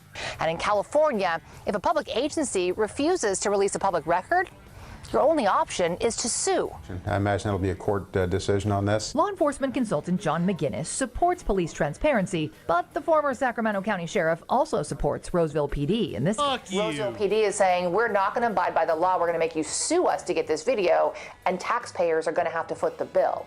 Is that fair? If they believe they're on solid ground, if they're doing the right thing, I say stand on principle and let another branch. They're covering it up. Decision. We've now filed our body camera lawsuit. Dan DeBrill is awaiting his trial. Escape from the hospital. Now facing additional charges for escaping about a month after the shootout. And in a twist of fate, I found it at Grandma's house. He was found hiding in the creek just feet from Sawyer's grandma's front door. I know 911. Sawyer's learned a lot over the past year. But I don't have a phone. Maybe more than any 7-year-old should have to. But I do have a plan. Kelsey's hoping the full body camera video I would be like will shed light on CHP's plan that day. Dodging and dodging the gun shoots. Providing answers and accountability. And then I would hide. So other kids don't feel the need to plan for the next CHP shootout. Now, to be clear, the purpose of fighting for this video isn't to air graphic or sensational images. It's to provide context and clarity and closure to a traumatized. It's to prove these motherfuckers who shot the fucking hostage and bring that to light. Because that's exactly what happened. That's why the cops are not releasing the footage. I've said it a million times here. Fucking, if the cops thought the footage made them look good, they would have released it in a heartbeat. They are absolutely covering it up. You need to sue because there's a cover-up going on. And cops aren't honest. Cops lie when they don't have a reason to. This video isn't to air graphic or sensational images. It's to provide context and clarity and closure to a traumatized community. And the purpose of filing this lawsuit is to prevent one agency from essentially rewriting state law. Julie Watts, KCAL News. KCAL. It was good reporting. And good on CBS for following through. A lot of news organizations don't have the resources to file that kind of a lawsuit. And they were absolutely right. You're making the taxpayers foot the bill for you guys breaking the law. It is sick. Fuck those cops. We go to the city of Rockford in Illinois. I believe this is a suburb of Chicago, where apparently a murder spree took place. I don't know. They're gonna give us a timeline here. I don't know if this was over the course of a couple of days. The community is mourning after the death of 4 people, including a teenage girl. 15-year-old Jenna Newcomb's mother says she died protecting her sister and a friend. 49-year-old Jay Larson, a mail carrier in the area working his route when he was killed. And according to police, the first two victims were 63-year-old Ramona and her son Jacob. Jacob and the suspect were friends. They lived just down the street from each other. Local officials offered their sympathy and support to the victims' families and the community. Winnebago County Board Chairman Joseph Shirelli says this crime hits close to home for him as he represented the area during his time as an alderman. Going back in time and serving them and having neighborhood meetings in that exact area where these fuck you, don't make it about you. Knowing the quality of their minds and their hearts, how they only want the best for our community, and to be in a position of this tragedy is unimaginable for me. So my sincerest gratitude for them, for keeping their strength and helping assist the first responders, and my sincerest condolences to the people who lost their families in this area. Police call the investigation multi-level with an extensive amount of moving parts. There are several different crime scenes within just a few blocks of the Southeast Rockford neighborhood. David Greenberg is live near where the first attack occurred on Holmes. David, this is where the mother and son were found stabbed to death inside their home. Yeah, maybe the accused suspect, Christian Ivan Soto, lived just 5 houses down from where this scene all began. And in a matter of a half an hour, he's accused of killing 4 people and injuring 7 others. I said days, it was a matter of a half an hour. 1:15 p.m. Wednesday, March 27th, police were notified of an individual being run over and possibly stabbed at 2316 Holmes Street. According to the criminal complaint, witnesses saw Christian Ivan Soto chasing Jacob Schubeck, hitting him and possibly stabbing him with a knife before entering a pickup truck in the driveway and running the victim over. Jacob was observed getting up and running back into his residence. What did Jacob Soto do? was observed running back into 2316 Holmes Street and exiting a short time later. Police later finding Soto had stabbed and killed Jacob Schubeck and his mother, Ramona Schubeck, inside the home. After taking off in the Chevy pickup truck, Soto reportedly then runs over letter carrier Jay Larson with the vehicle in the 2200 block of Winnetka Drive, stabbing him multiple times before driving over him, again with the truck. What? A 25-year veteran of the U.S. Postal Service later dying at a local hospital. One witness describing the attack to police. He heard the mailman yell for him to call the police. As he dialed 911, he observed the suspect begin to walk towards his front door. He said he quickly locked the front door at that point and continued to watch the incident through his window. The witness says Soto then runs off on foot, breaking into 4803 Cleveland Avenue, where Darlene Weber was letting her dog out. After stabbing Weber near the eyes, Soto attacks her son Jacob and daughter Kathy inside, both reportedly sustaining injuries to the head and face as they're able to fight off Soto. Soto then breaks into He's stabbing these people in the head. It said near the eyes. He's like, bleh, bleh, bleh. Jesus. 911, he observed the suspect begin to walk towards his front door. He said he quickly locked the front door at that point and continued to watch the incident through his window. The witness says Soto then runs off on foot, breaking into 4803 Cleveland Avenue, where Darlene Weber was letting her dog out. After stabbing Weber near the eyes, Soto attacks her son Jacob and daughter Kathy inside, both reportedly sustaining injuries to the head and face as they're able to fight off Soto. Soto then breaks into 4715 Cleveland Avenue through an unlocked back door, finding a softball bat in the kitchen. 3 young girls inside are on spring break, having a sleepover, watching a movie when Soto finds them in a basement bedroom, killing a 15-year-old girl, critically injuring the other 2. The suspect then My God! and was holding Jan's softball bat. The suspect called them bitches and asked where the gun was. The girls ran to the corner of the bedroom. He started swinging the bat, striking all the female victims. After exiting the house, Soto then breaks into 4624 Florence Street by smashing a window. Inside, he attacks Lindsay Craig, who ends up fighting off the suspect and escaping the residence. Soto can. Okay, come on. How are cops not on scene by this time? What? Continues chasing and attacking Craig towards 2120 Eggleston Road, when a Good Samaritan, Keith Farney, steps in. And Soto began to attack him with a knife, also causing multiple injuries. Soto entered Keith Farney's Jeep in an attempt to steal it. Farney pulled Christian Soto from the Jeep, but again was being attacked with a knife. It was at this time the police arrived and took Soto into custody. And Mimi, as you know by now, Soto faces 11 counts of a murder and attempted murder, 13 charges in total. And Winnebago County State's Attorney Jay Hanley says that he does expect more charges to come. I was about to say, there's more you can charge him with. All right, we'll continue to follow that, of course. Thanks, David. One of the victims, Jay Larson, was a letter carrier in the area. He was a 25-year veteran of the United States Postal Service. Jay was doing what he loved, serving his community, delivering mail to customers that he has served for 25 years. The U.S. Postal Inspection Service is the federal law enforcement branch of the U.S. Postal Service. It is our mission to investigate crimes involving letter carriers and to hold those responsible accountable. Jay was a federal employee. Oh no, we got the USPS cops on the scene now. You better watch your ass, motherfucker. They're investigating. The Winnebago County State's Attorney says federal charges could be filed in the future.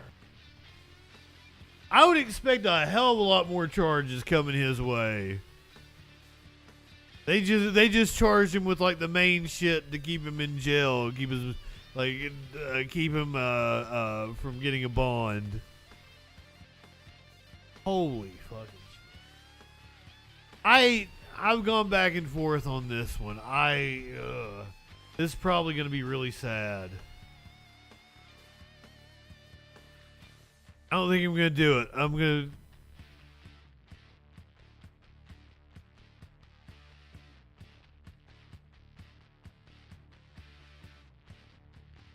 Yeah, I'm going to skip this one. I'm not going to do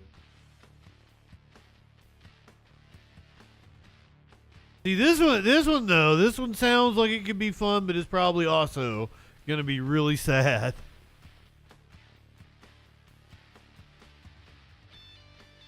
A doctor in Queens was charged for sexually assaulting his patient during a colonoscopy. Last year, the I-Team was the first to break the story of a Queens doctor accused of drugging women, including his patients, then secretly recording videos as he committed sex crimes against them. Today, the doctor went before a judge again to face even more charges. And as Chris Glorioso reports, this new indictment involves one of the women who told her story exclusively to the I-Team. The charges now piling up against this Queens gastroenterologist, and for the first time today, our I-Team camera was allowed in the courtroom as Dr. Cheng learned about this new indictment. Dr. Ji Allen Cheng stood before a judge again Thursday to face what is now his third indictment on charges he used his position as a physician to commit sex crimes against patients and non-patients. In the latest alleged incident, he's accused of sexually abusing this woman who spoke exclusively to the I-Team last fall. He targets people that are helpless. She told us she was sedated for a routine colonoscopy at New York Presbyterian Hospital, Queens. But when she woke up, Dr. Cheng was violating her. I was in the recovery area with the curtains drawn, and Dr. Cheng was giving me a vaginal exam. The Queens DA says Dr. Cheng drugged and sexually abused or raped more than 14 women. Many of them, investigators say, are seen unconscious on videos recovered in the doctor's possession. Attorney Nicholas Liakis represents several of the alleged victims. One of the first victims that came forward was not aware that she had been raped or victimized until she was shown a video by the district attorney's office. I reached out to the Queens DA. They showed me a screenshot of one of the videos he had. and they asked me to identify myself, and I did. Many of the alleged victims now suing New York Presbyterian Hospital Queens, claiming the hospital should have detected Cheng's behavior all the way back in 2021 when a 19-year-old patient says she was drugged and raped on video inside a hospital exam room. I am scared. I no longer want to go to hospitals. I don't blame you. The hospital fired Cheng after learning of the criminal case and issued a statement saying the crimes detailed in these additional charges are horrific and we are deeply sorry for all the victims and their families have endured. We've continued to work with the district attorney to advance the investigation and see that justice is served. Dr. Cheng has pleaded not guilty to all charges he's facing. He's being held without bail. Dr. Cheng now faces more than 60 counts related to the alleged sexual abuse and rape of patients and non-patients. Prosecutors are urging women who believe they've also been victimized to reach out to the Queens DA's Special Victims Bureau. Reporting from the Queens Criminal Courthouse, Chris Glorioso, News 4, New York. Dr. Cheng is Catholic?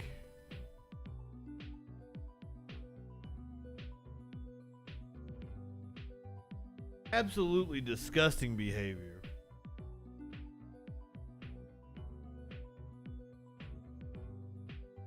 All right, now we're to the kind of fun stuff. Oh, hold on. This ain't fun at all. Hold on. I left this one off. We gotta talk about this though.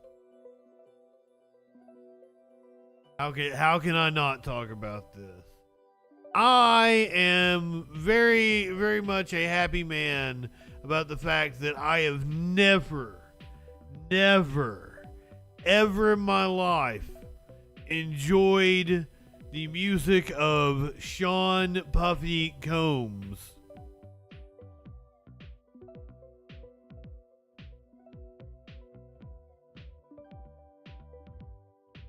And I can't get a straight answer on whether he is in custody or if he is on the run. For all the allegations made against Sean Diddy Combs, federal agents with U.S. Homeland Security raided two of the rapper's houses in Los Angeles and Miami as he faces a string of allegations. Diddy, a rapper and music mogul credited with helping launch the careers of some of the biggest stars in recent years. I don't think that's true. He's now facing multiple civil lawsuits accusing him of sex trafficking, sexual abuse, and rape. Combs, formerly known as Puff Daddy, P. Diddy, and a host of other names, has undergone a myriad of reinventions since the start of his career, but has since entered a new and unwelcome era. Federal agents with U.S. Homeland Security raided two of the rapper's houses in Los Angeles and Miami on March the 25th. He faces a string of varying accusations. Combs has strongly denied all of the allegations against him. His attorneys have branded the lawsuits and their accusations as money grabs. That's weird. This seems to be a criminal matter. I don't know what a money grab. That would be more like a civil suit. The entertainer has not been formally charged or accused by federal prosecutors of any crime. So I guess he's not in custody. The lawsuits come months after Combs' former partner, Cassandra Cassie Ventura, filed a lawsuit against him in November. She accused him of raping her in 2018, beating her, demanding she carry a firearm to make her uncomfortable and demonstrate how dangerous he is, and forcing her into unwanted sexual encounters with male sex workers. Miss Ventura's lawsuit against Combs was settled the day after she filed it for an undisclosed amount of money.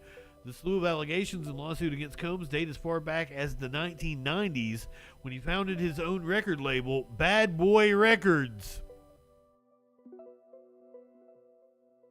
So this is a list of the accusations.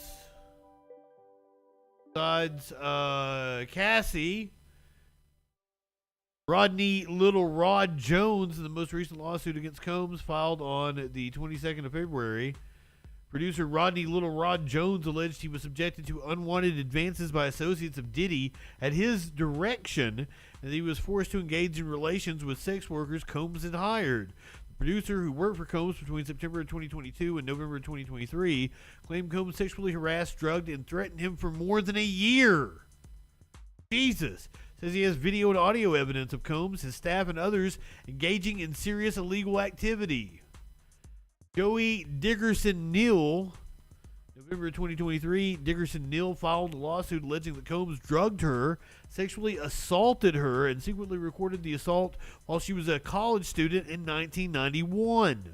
She claims that Combs pushed her to go to dinner with him, and she agreed reluctantly on the 3rd of January, 1991, which is when she alleges she was drugged, resulting in her being in a physical state where she could not independently stand or walk. November, 3 more women have come forward with lawsuits. 2 of the women said they were teenagers at the time of the alleged assaults. In November, an anonymous plaintiff accused Combs and singer-songwriter Aaron Hall of raping her and a friend in 1990 or 91 after meeting at a MCA Records event in New York where the singers were very flirtatious and handsy. Who alleges that Combs and Hall invited the women to Hall's apartment for an after party where the plaintiff was offered more drinks and was coerced into having sex with Combs. Shocked and traumatized, Hall barged into the room, pinned her down, and forced Jane Doe to have sex with him. There's an unnamed accuser, Jane Doe. In December, Combs was hit with another lawsuit which claimed he had drugged and gang raped a 17-year-old girl in 2003. Puffy has strongly denied all the accusations against him and vowed to fight for my name, my family, and for the truth. In a statement in December following the lawsuit brought by Jane Doe, he called the claim sickening and said his accusers were looking for a quick payday. Fuck you, Diddy.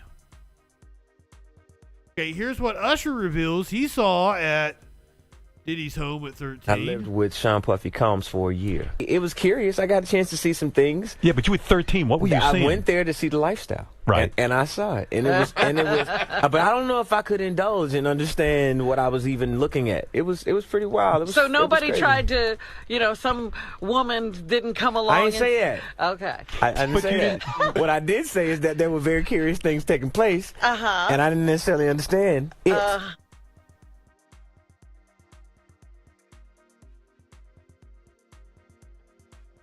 I think Usher got his shit grooved on. I think he enjoyed it, and that's why he's not admitting to it. However, at 13, that is statutory rape. We have overwhelmingly indisputable proof that his claims are complete lies, Diddy said. We will address these outlandish allegations in court, take all appropriate action against those who make them. Following the settlement with Ventura, Ben Brafman, another attorney for Combs, told The Independent, just so we're clear, a decision to settle a lawsuit, especially in 2023, is in no way an admission of wrongdoing.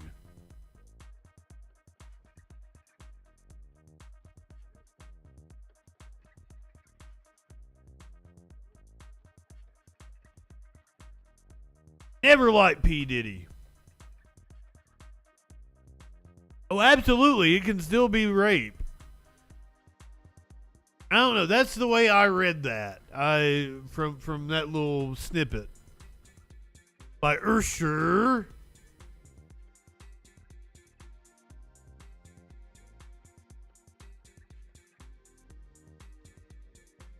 Let's go to.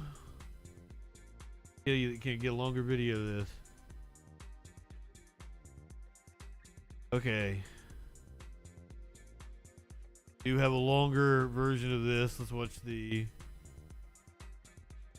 Never a Puff Daddy fan. I like none of his songs. I hated that goddamn Biggie song that he made. The Police song he covered, and that was everywhere in like 1996 or 97. I fucking hated that. Oh. I hate the Police too, so you know. We're gonna go to Georgia, where a man tried to flee police in a front loader. Might have passed by a wheel loader.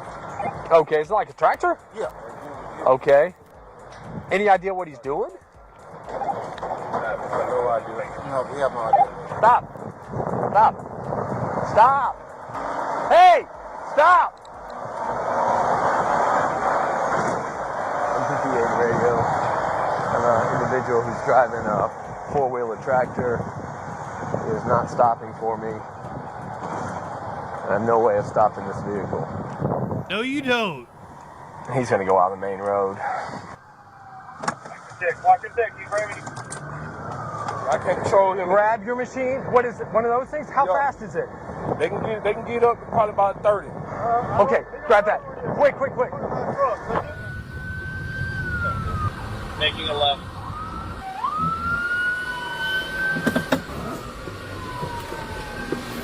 Keep me updated. I've got the sanitation truck, the large tractor, which is our best bet. It's a little bit slower. Sanitation trucks. Hey, radio, we're in front of Victory World Church on Brook Hollow. I left Rock Hill Bedford. Volume 10-3 for the vehicle, Corley, 10 or over. 10-3. They bring out another front loader to get it? This is unbelievable.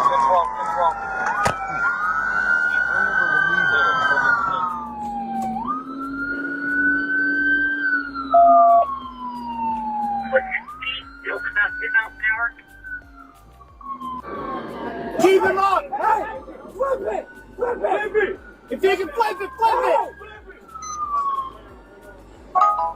We can't really see the cool shit. I can't make it go away. Oh my god. Gwinnett County Police, a front loader leading a chase through Norcross. This happened Saturday around 11 a.m. Officers say the driver of the front loader is a former employee of a local waste management business.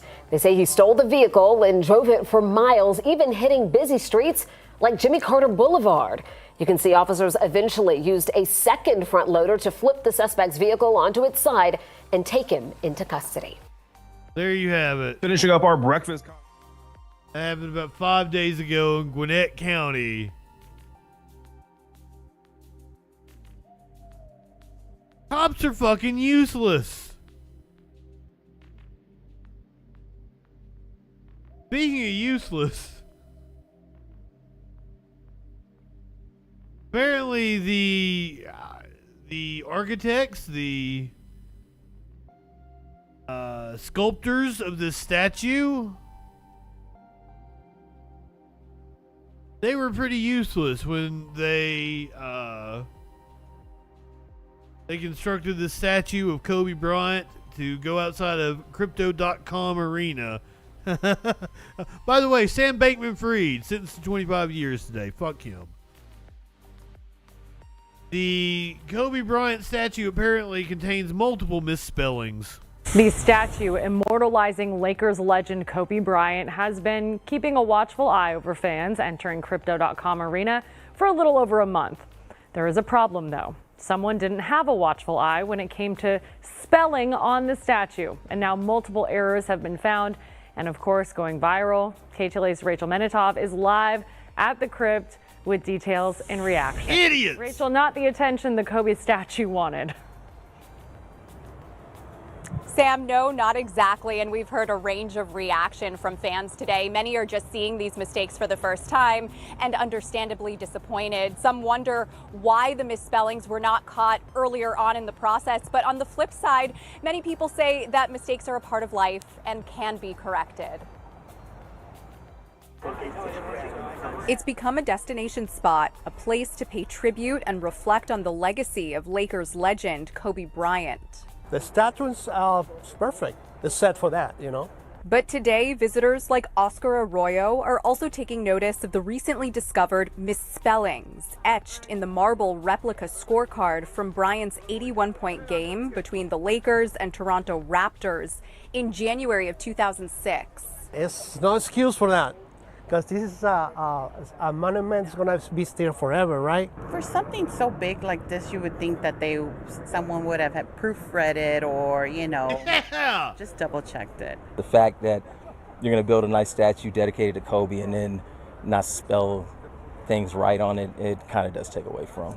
Yeah, it takes away from it. A German sports journalist highlighted the inaccuracies via social media, and word quickly spread. You may be able to catch it yourself. Wait a minute. It wasn't even any English-speaking motherfucker that caught the misspellings. All these assholes been going out to this arena and seeing this goddamn statue. Basketball fans don't know how to spell. Is that what we're finding out here? Some German dude noticed there was some misspelling.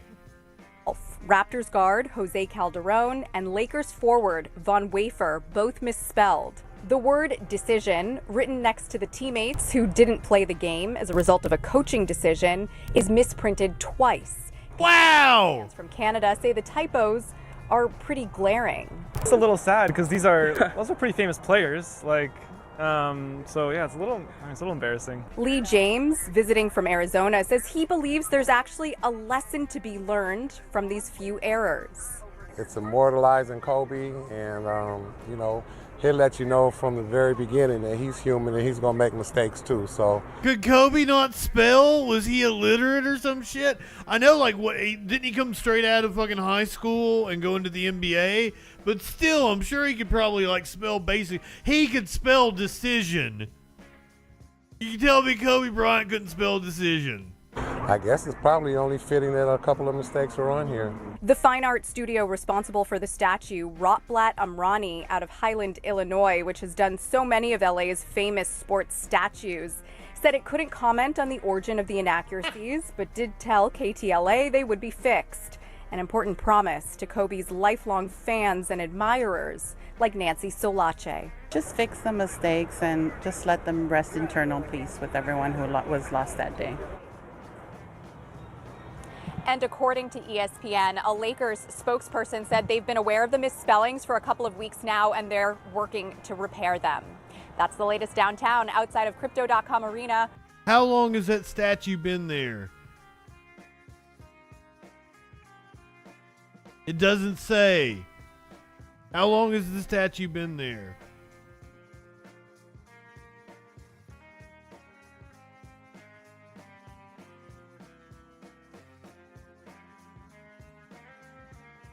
I'm not seeing it.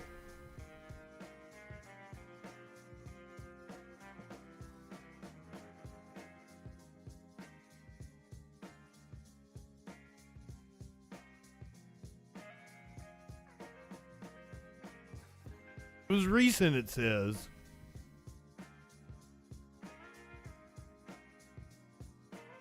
February 8th. So it's been there about a month and a half. Oh, clinically, thank you. Jinx, you owe me a Coke.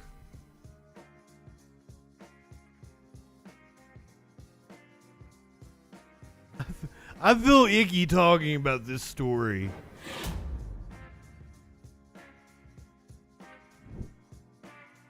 I'm gonna give you a content warning. Because there might be sexual assault involved. I don't know. I'm gonna let you make your own decision. First,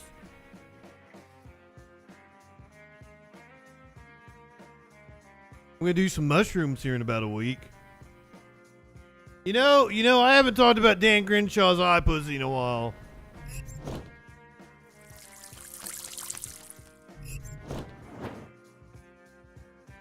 Don't tell Battle Opossum, he doesn't know. He's coming down for WrestleMania. He doesn't know I got him. I'm gonna surprise him. Been wanting to do him, he's never done him before.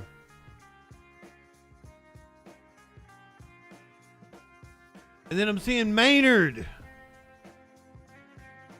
Birthday present to myself is going to Maynard's birthday celebration. Happy birthday to me. Somebody who's not having a good birthday. I don't know if it's her birthday or not. It's a horrible segue. I fucked it up. Rebel Wilson apparently lost her virginity at 35. That's nothing to be ashamed about. I agree. That is not the reason why I'm talking about Rebel Wilson. I thought it was just an interesting fact I wanted to mention before we get to the real meat and potatoes here. People can wait until they're ready. God damn, I can't talk tonight. People can wait till they're ready. I'm also kind of... I'm facing some residual feedback from the bong rip I just took. Sorry. People can wait until they're ready or wait until they're a bit more mature. Wilson told people ahead of the release of her new memoir, Rebel Rising. And I think that could be a positive message. You obviously don't have to wait until you're in your 30s like me, but you shouldn't feel pressure as a young person. I agree. For years, movies and TV shows have portrayed abstinent characters as strange, brainwashed, uptight, or naive. The 40-Year-Old Virgin, a 2016 study also found that people who are sexually inexperienced were perceived by potential partners as flawed in the dating market. I've ran the gamut in my life. I've dated dirty whores, and I've been with a Sunday school teacher who let me take her virginity. And I was like, me? Are you sure? And she's like, yeah, sure. She told me that it was no big deal to her. That she wasn't doing it on purpose, like saving her virginity. It wasn't like a thing that she had consciously done. She had just never found anybody that she felt comfortable enough to do it with. That was what she told me. So, because I was kind of uncomfortable with the situation, because I'm like, I'm usually with dirty whores.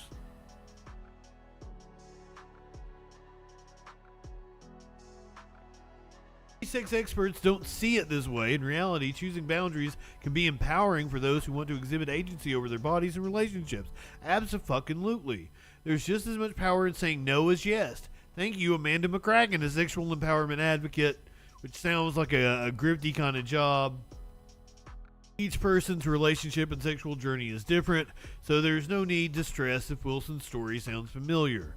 Are people having less casual sex, staying single longer? It does seem that way. I've seen data that seems to suggest the kids aren't getting freaky anymore. Kind of interesting. Usually everybody I'm with is a dirty slut. Cause I was with a guy one time. I wanted to be with a guy's first time one time, and it was horrible. It was horrible. He had no idea what he was doing. There was some 18-year-old little dude. He worked at Long John's, and this is probably, I'm 27, 28 or something. I was in college. And it was horrible. That's why I like dirty sluts. If you ever if Sparkles is ever in here and she's on the Discord or on phone or something, you guys should ask her about the time that I hooked up with this dude off a Grindr. This would have been 2017, 2018 probably. And just as soon as he and I came out from the bedroom, Sparkles messaged me, and the dude that she was going out with had stood her up, and she was hungry. And she was like, you want to go to, I think we went to IHOP. So this dude that I've never met before, he doesn't know me or Sparkles. And I think he was a few years younger than me. I think he was maybe 24 or 25. I'm, in my mid 30s. He goes with us to the IHOP. And you guys know how Sparkles and I enter. Sparkles and I on the Freak Show, exactly like Sparkles and I sitting in a restaurant somewhere. We're on when we're performing for each other and shit. It's weird. And apparently we really freaked this dude out.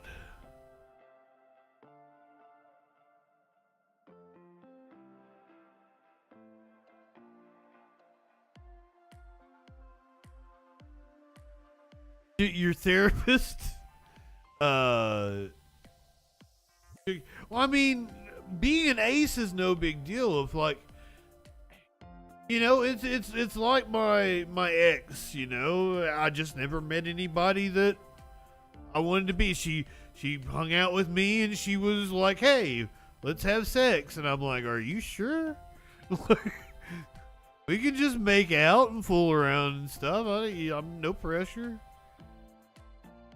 Like, you know, like you just meet until you meet the right person. It just clicks. Who knows?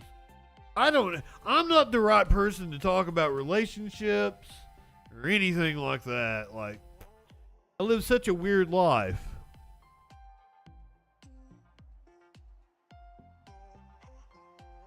I don't know why she gave you that look. The therapist thought somebody who was a virgin at 32 was not well adjusted. Possibly, but like my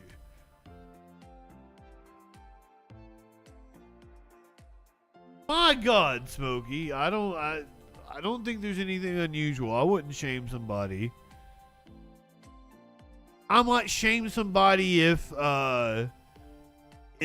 they ask you to stick a finger up their butt in like a really weird setting. Rebel Wilson is claiming that Sacha Baron Cohen asked her to stick a finger up his butt. Now, here's the thing.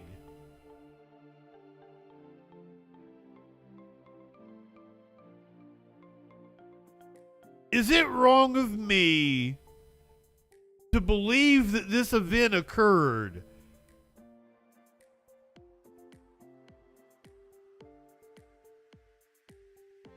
But that it wasn't actually sexual assault? Thank you.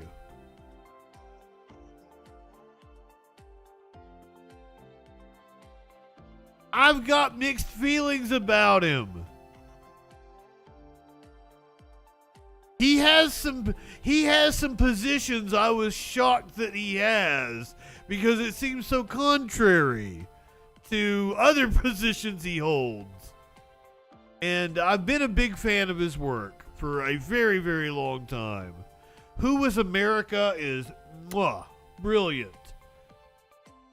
Borat 2, amazing. I fucking love it. Come on, buddy. Don't hit the microphone.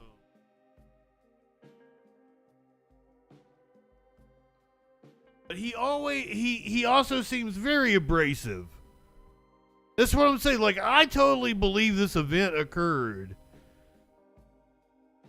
Rebel Wilson claims against Sacha Baron Cohen are becoming more clear because an excerpt from her book is out, and she details a pretty disturbing story about him. The actress's new memoir, Rebel Rising, is due out in a few days, and People Mag obtained an excerpt, which features descriptions of things Rebel claims happened on the set of the 2016 flick The Brothers Grimsby, including a lot of inappropriate behavior. That was in the movie? Right, it felt like every time I'd speak to SBC, he'd mention that he wanted me to go naked in a future scene. I was like, I don't do nudity, Sasha. Rebel Wilson goes on to describe one particular alleged incident on set in which she claims he summoned her one day to film an extra scene in Cape Town, but then alleges he dropped his pants in front of her and said, "Okay, now I want you to stick a finger up my ass." Totally believe that. Rebel Wilson says she was shocked and figured a way to get out of it, writing, "I was now scared. I wanted to get out of there, so I finally compromised. I slapped him on the ass and improvised a few lines as a character."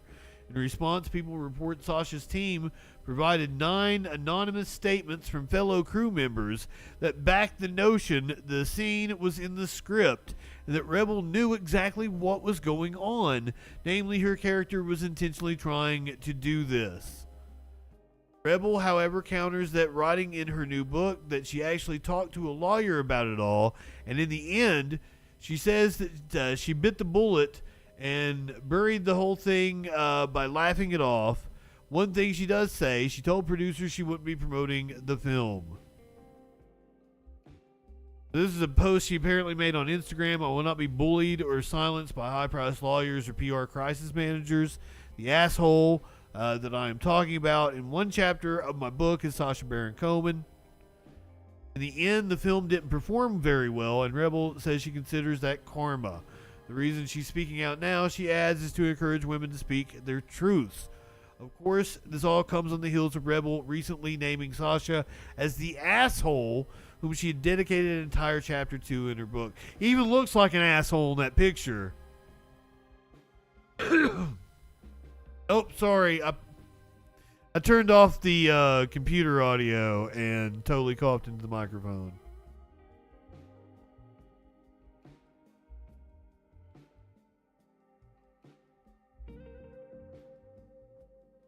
He has done so much good work. Yes, cancel Justin indeed. I mean, I loved the Ollie G show. He had Henry Kissinger on there and mocked the motherfucker. He had Dick Cheney on the Who is America.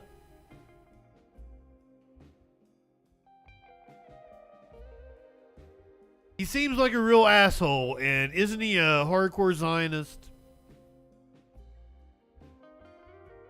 Sasha's team came out swinging against Rebel on Monday when she labeled him the asshole, saying her claims were demonstrably false. They gave us the same statement they issued yesterday when we brought up this latest development to them.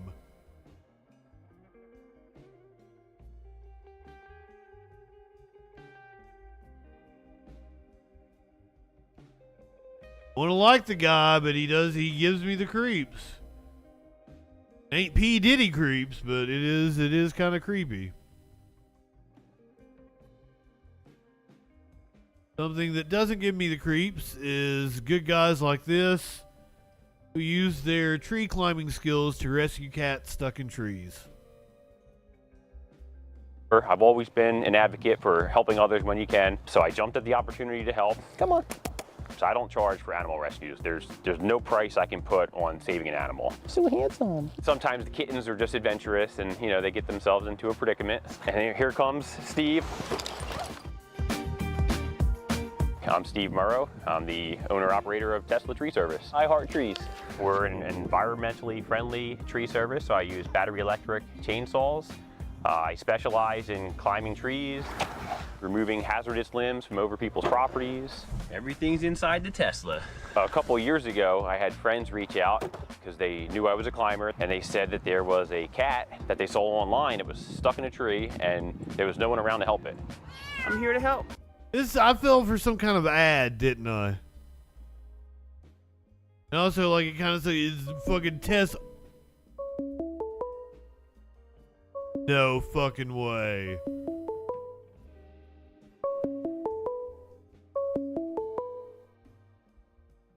Caller, you're on the Troll Patrol. What's going on? Hey, what's going on? I talked to you yesterday on Facebook. I told you I'd call in. No way. What's going on, my friend? Yeah, way. Well, I'm a man of my word, man. So, how should I address you? Oh, call me Jeff. The same as my name on Facebook. What's up, Jeff? How are you doing tonight? Pretty good. I'm still at work, just trying to finish up my night. I wanted to get my call in before your show ended. I was trying to find a time to do it because you were doing your segments. I didn't want to interrupt your segment, sir. So you could have called in. People love the calls, man. You could have called in. Okay. Well, I've never listened to your show before, so I was just trying to find the right time. How much did you listen to? Probably about the last half hour. I kind of came in when you were talking about that thick-ass doctor sexually assaulting his patients. Yeah, that was fucking crazy. Yeah. Oh. Yeah, he's a nut shop. Fuck, shit. I kind of go from the serious stuff to the less serious stuff. So you came in towards the end. I mean, the sexual assault's pretty serious, but yeah, it is. Yeah, it is. So well, like I said, I'd call in. So wow, I don't even know where to begin, my friend. What would you like to start with? We've covered a lot of ground. We are in a Facebook group together, Jeff and I, for everybody in chat. Yeah, and we've had a pretty good go around the last 2 or 3 days, I imagine, last few days. I am just flabbergasted by some of the positions you hold, my friend. Well, yeah, I'm a libertarian. I'll put it that way, conservative libertarian, and you lean pretty far left, so we have pretty far different. Bro, you are beyond libertarian. Here's the thing I'm going to give you props about. Most of the right-wingers I talk to are so not self-aware. I will give you are self-aware. You know where you fall on the spectrum and you know what you believe, and I appreciate that. No, I appreciate that. Thank you. So, I think one of the questions I was asking you that I think I couldn't get you the answer. You want me to ask you that now? I mean, Trump won the 2016 election. I was just okay. But more people voted for Hillary Clinton. I still I'm stumped by the fact that you guys don't see that as an issue. Well, I don't. I guess because I understand where the Electoral College is and why we have it. Why do you think we have it? It doesn't bother me. Well, basically, in layman's terms, just give it an equal voice to all different states. But that's not how it works out. Yeah, it does. No. A person in Wyoming's vote is worth like 8 times more than somebody in California. Well, if we didn't have the EC, the Electoral College, so basically you would have the metropolitan cities like Chicago, L.A., New York. You would have. That's where people live. The election. Yes. Well, people live in Wyoming. People live in Arizona, where I live. Why should their vote count more? Why should a person in Wyoming's vote count more than somebody in California's? I don't think it does. I think it does. No. The Electoral College. So a person who votes in Wyoming, their vote is weighted 8 times more than somebody in California. That makes no sense to me. But if we didn't have the Electoral College, they wouldn't have a voice. I mean, they would. You gotta remember, people in Wyoming have a different set of standards and beliefs than most people in California. Jeff, my friend, how is their voice not being heard if they've got the same exact vote as everybody else? Because if we didn't have that, these candidates would never even bother visiting these flyover states. They don't anyway. To get their votes. Oh, they do somewhat. No, they don't. They do somewhat. No, they don't. They do. I think they do. No, they don't. But, so that's how I look at it. I look at the EC, and that's. But that's wrong. Like, if any, I would argue the opposite. That someone in California's vote should be, if we're going to weight votes, somebody in California's vote should weight 8 times more than somebody in Wyoming, because in California, that's where all the economic output is. Is it? Yes. I mean, they do. I know they have the 4th or 5th largest economy in the world. Yes. I get that. But where is a lot of the growth now is happening in Texas and Florida and the other states. My state, California, a lot of growth. California is still by far the largest economy that we have in the country. Then it's New York. Oh, I'm not doubting that. I think Texas has moved into 3rd. It used to be Illinois, but I think Texas has moved into 3rd, and then it's Illinois. Yeah, I'm not doubting that. But what and then all the other states basically mooch off of those 4 states I just named.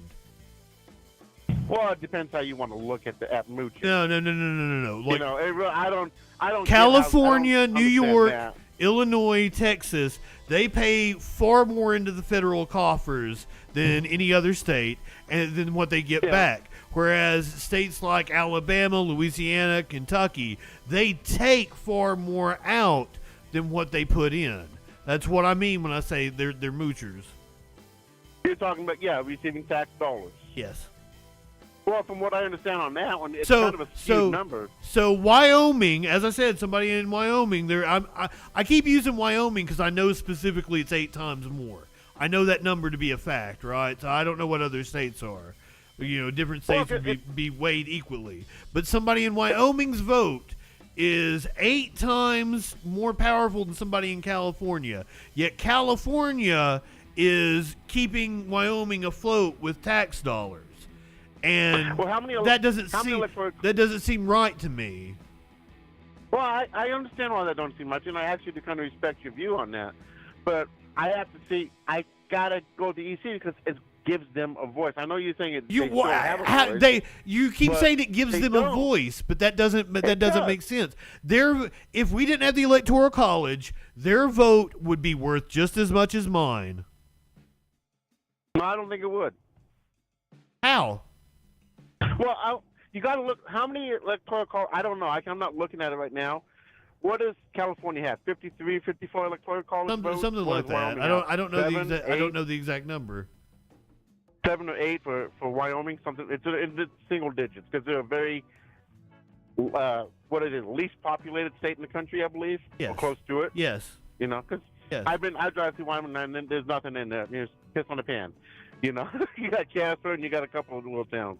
Yes. So why should those redneck outback dumb fucks have their votes weighed more than the people in California? It doesn't make sense. They don't. They They're do. getting Eight times more than somebody in California. They're getting like what, single digit electoral college votes, where California's getting 53. 53. I think it's 53. But when you do the California's population, still heavily weighted over them, if you want to look at it that way. No, that's not how you. That's not how we talk about weighted. A person in Well, Wyoming's vote is worth 8 times more than, because the population is that far out of whack. You're saying like, oh, California gets that many more electoral college votes. They have what, fucking 40 million people compared to Wyoming having like 500,000 people. The proportion in the electoral college doesn't represent the proportion of the population. You know what would? The popular vote. That's your perspective on how That's you not look my at perspective. weighted. That's literally how numbers work.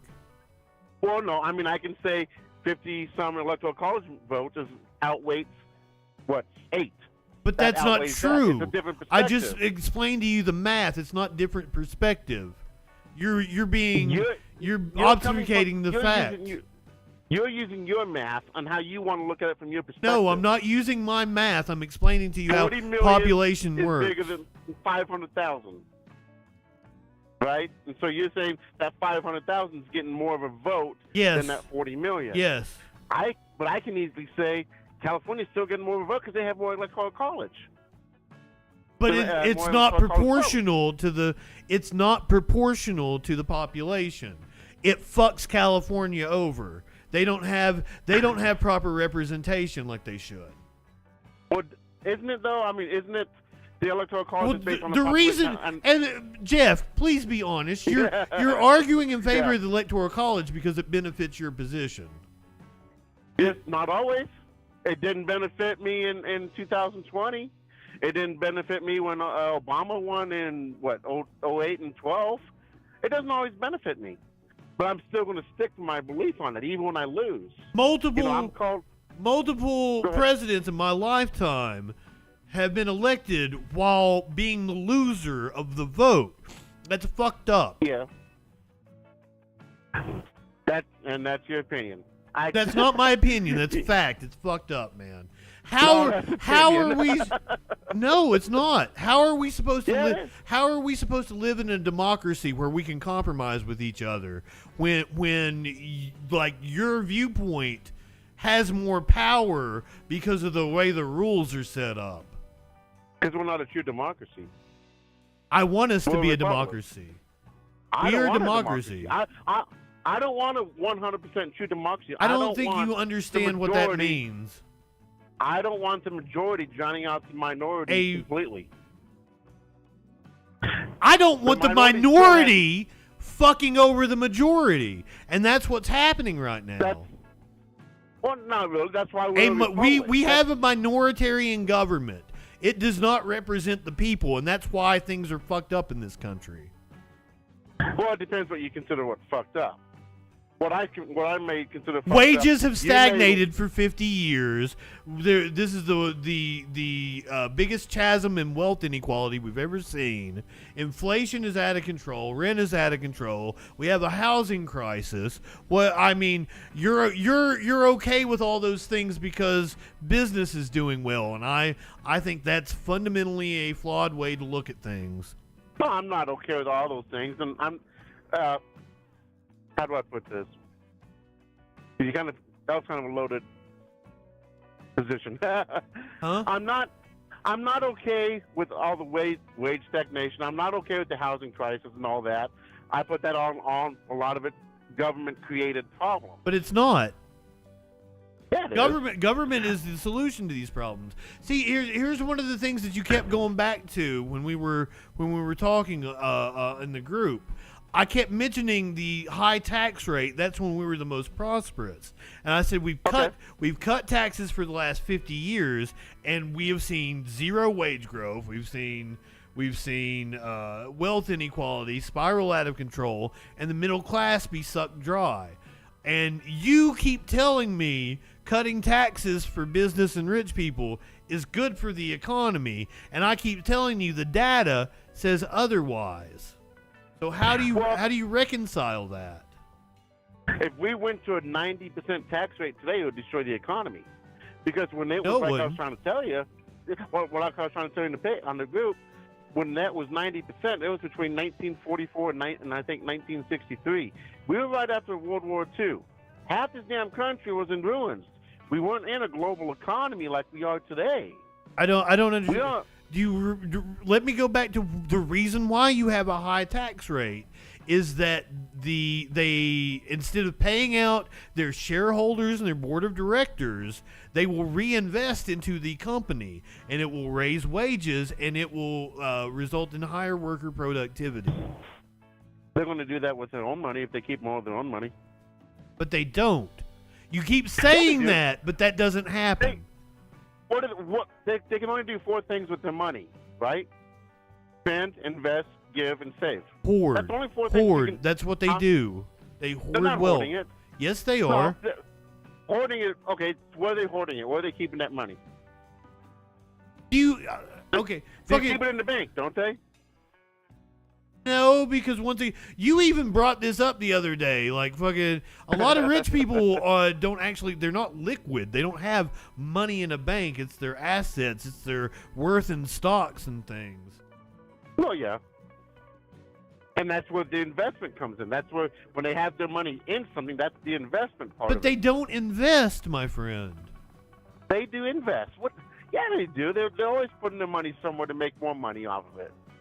In the last 50 years, wages have stagnated. Our industry has left everything you said would happen under a high tax rate has happened as we have cut taxes repeatedly. I would love to continue this. I'm in the truck right now. I'm coming up to a scale, and I got pulled in. I got to get off the phone. So I don't want you thinking I'm running away from this discussion, okay? I do have to get off the phone. I understand. The wait. Right. Have a good one, Jeff, man. Be careful out there on the road. All right. Thank you for taking my comment. And have a good one. Bye. See, I feel like I can be when I get right-wingers that aren't fucking stupid. I feel like I'm very respectful and have a good conversation. I like the way that went.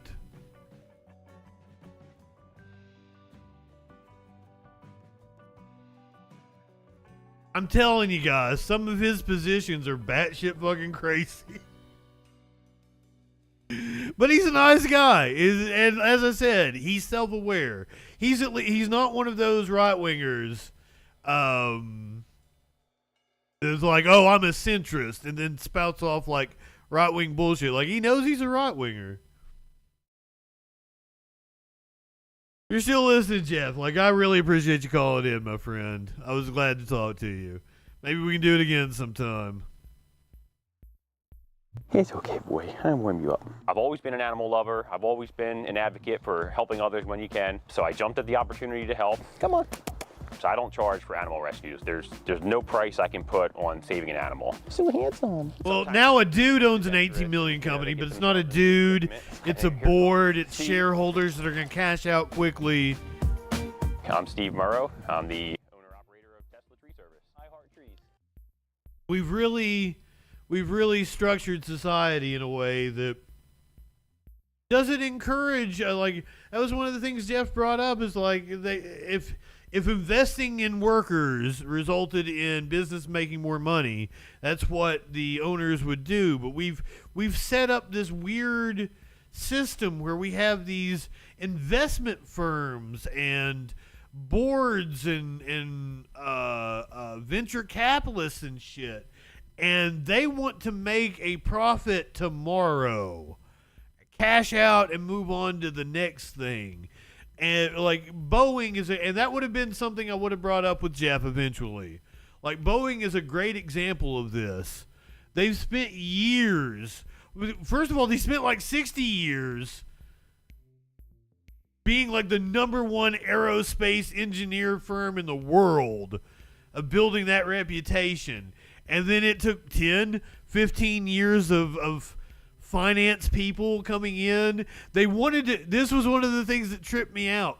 They wanted to pass a regulation for the board of Boeing that at least half of the people on the board had to have an aerospace or an engineering background.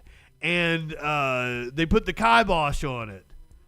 The board said, nuh-uh.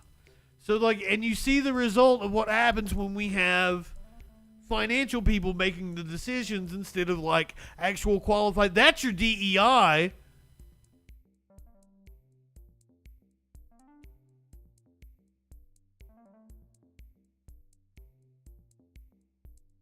That's what you should actually be scared about instead of your diversity, equity, and inclusion. Fucking all these financial people rooting out people that actually know what the fuck they're talking about.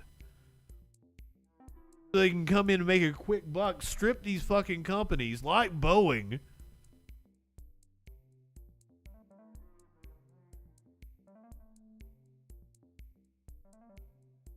Take us some kind of Philadelphia live stream. And we've incentivized this kind of behavior, and it's destroyed the country. I don't know how anyone can sit and look at where we are as a country right now and think that we're headed in the right direction. And it has nothing to do with Joe Biden. Overall, like our politics, our body politic is right of center. It's very neoliberal. Whether you're Democrat or Republican, they feed the war machine. We artificially inflate our economy, bombing smaller countries, sending money to Boeing, Raytheon, Lockheed Martin, and shit. I'm just rambling now at this point. Wait, Jeff, I wish you'd watched the beginning of the show, seen all the politics and the hard news. I'm glad you stopped by. Check it out. Check out the stream. If you're still driving, go back, watch the rest of it. If you got nothing better to do, I know you said you enjoyed Tim Pool. You'd watch some TYT sometime. I could recommend you some much better shit, man. Not even like, recommending you left-leaning shit. I just recommend you like better shit. More entertaining shit, because like I love a podcast.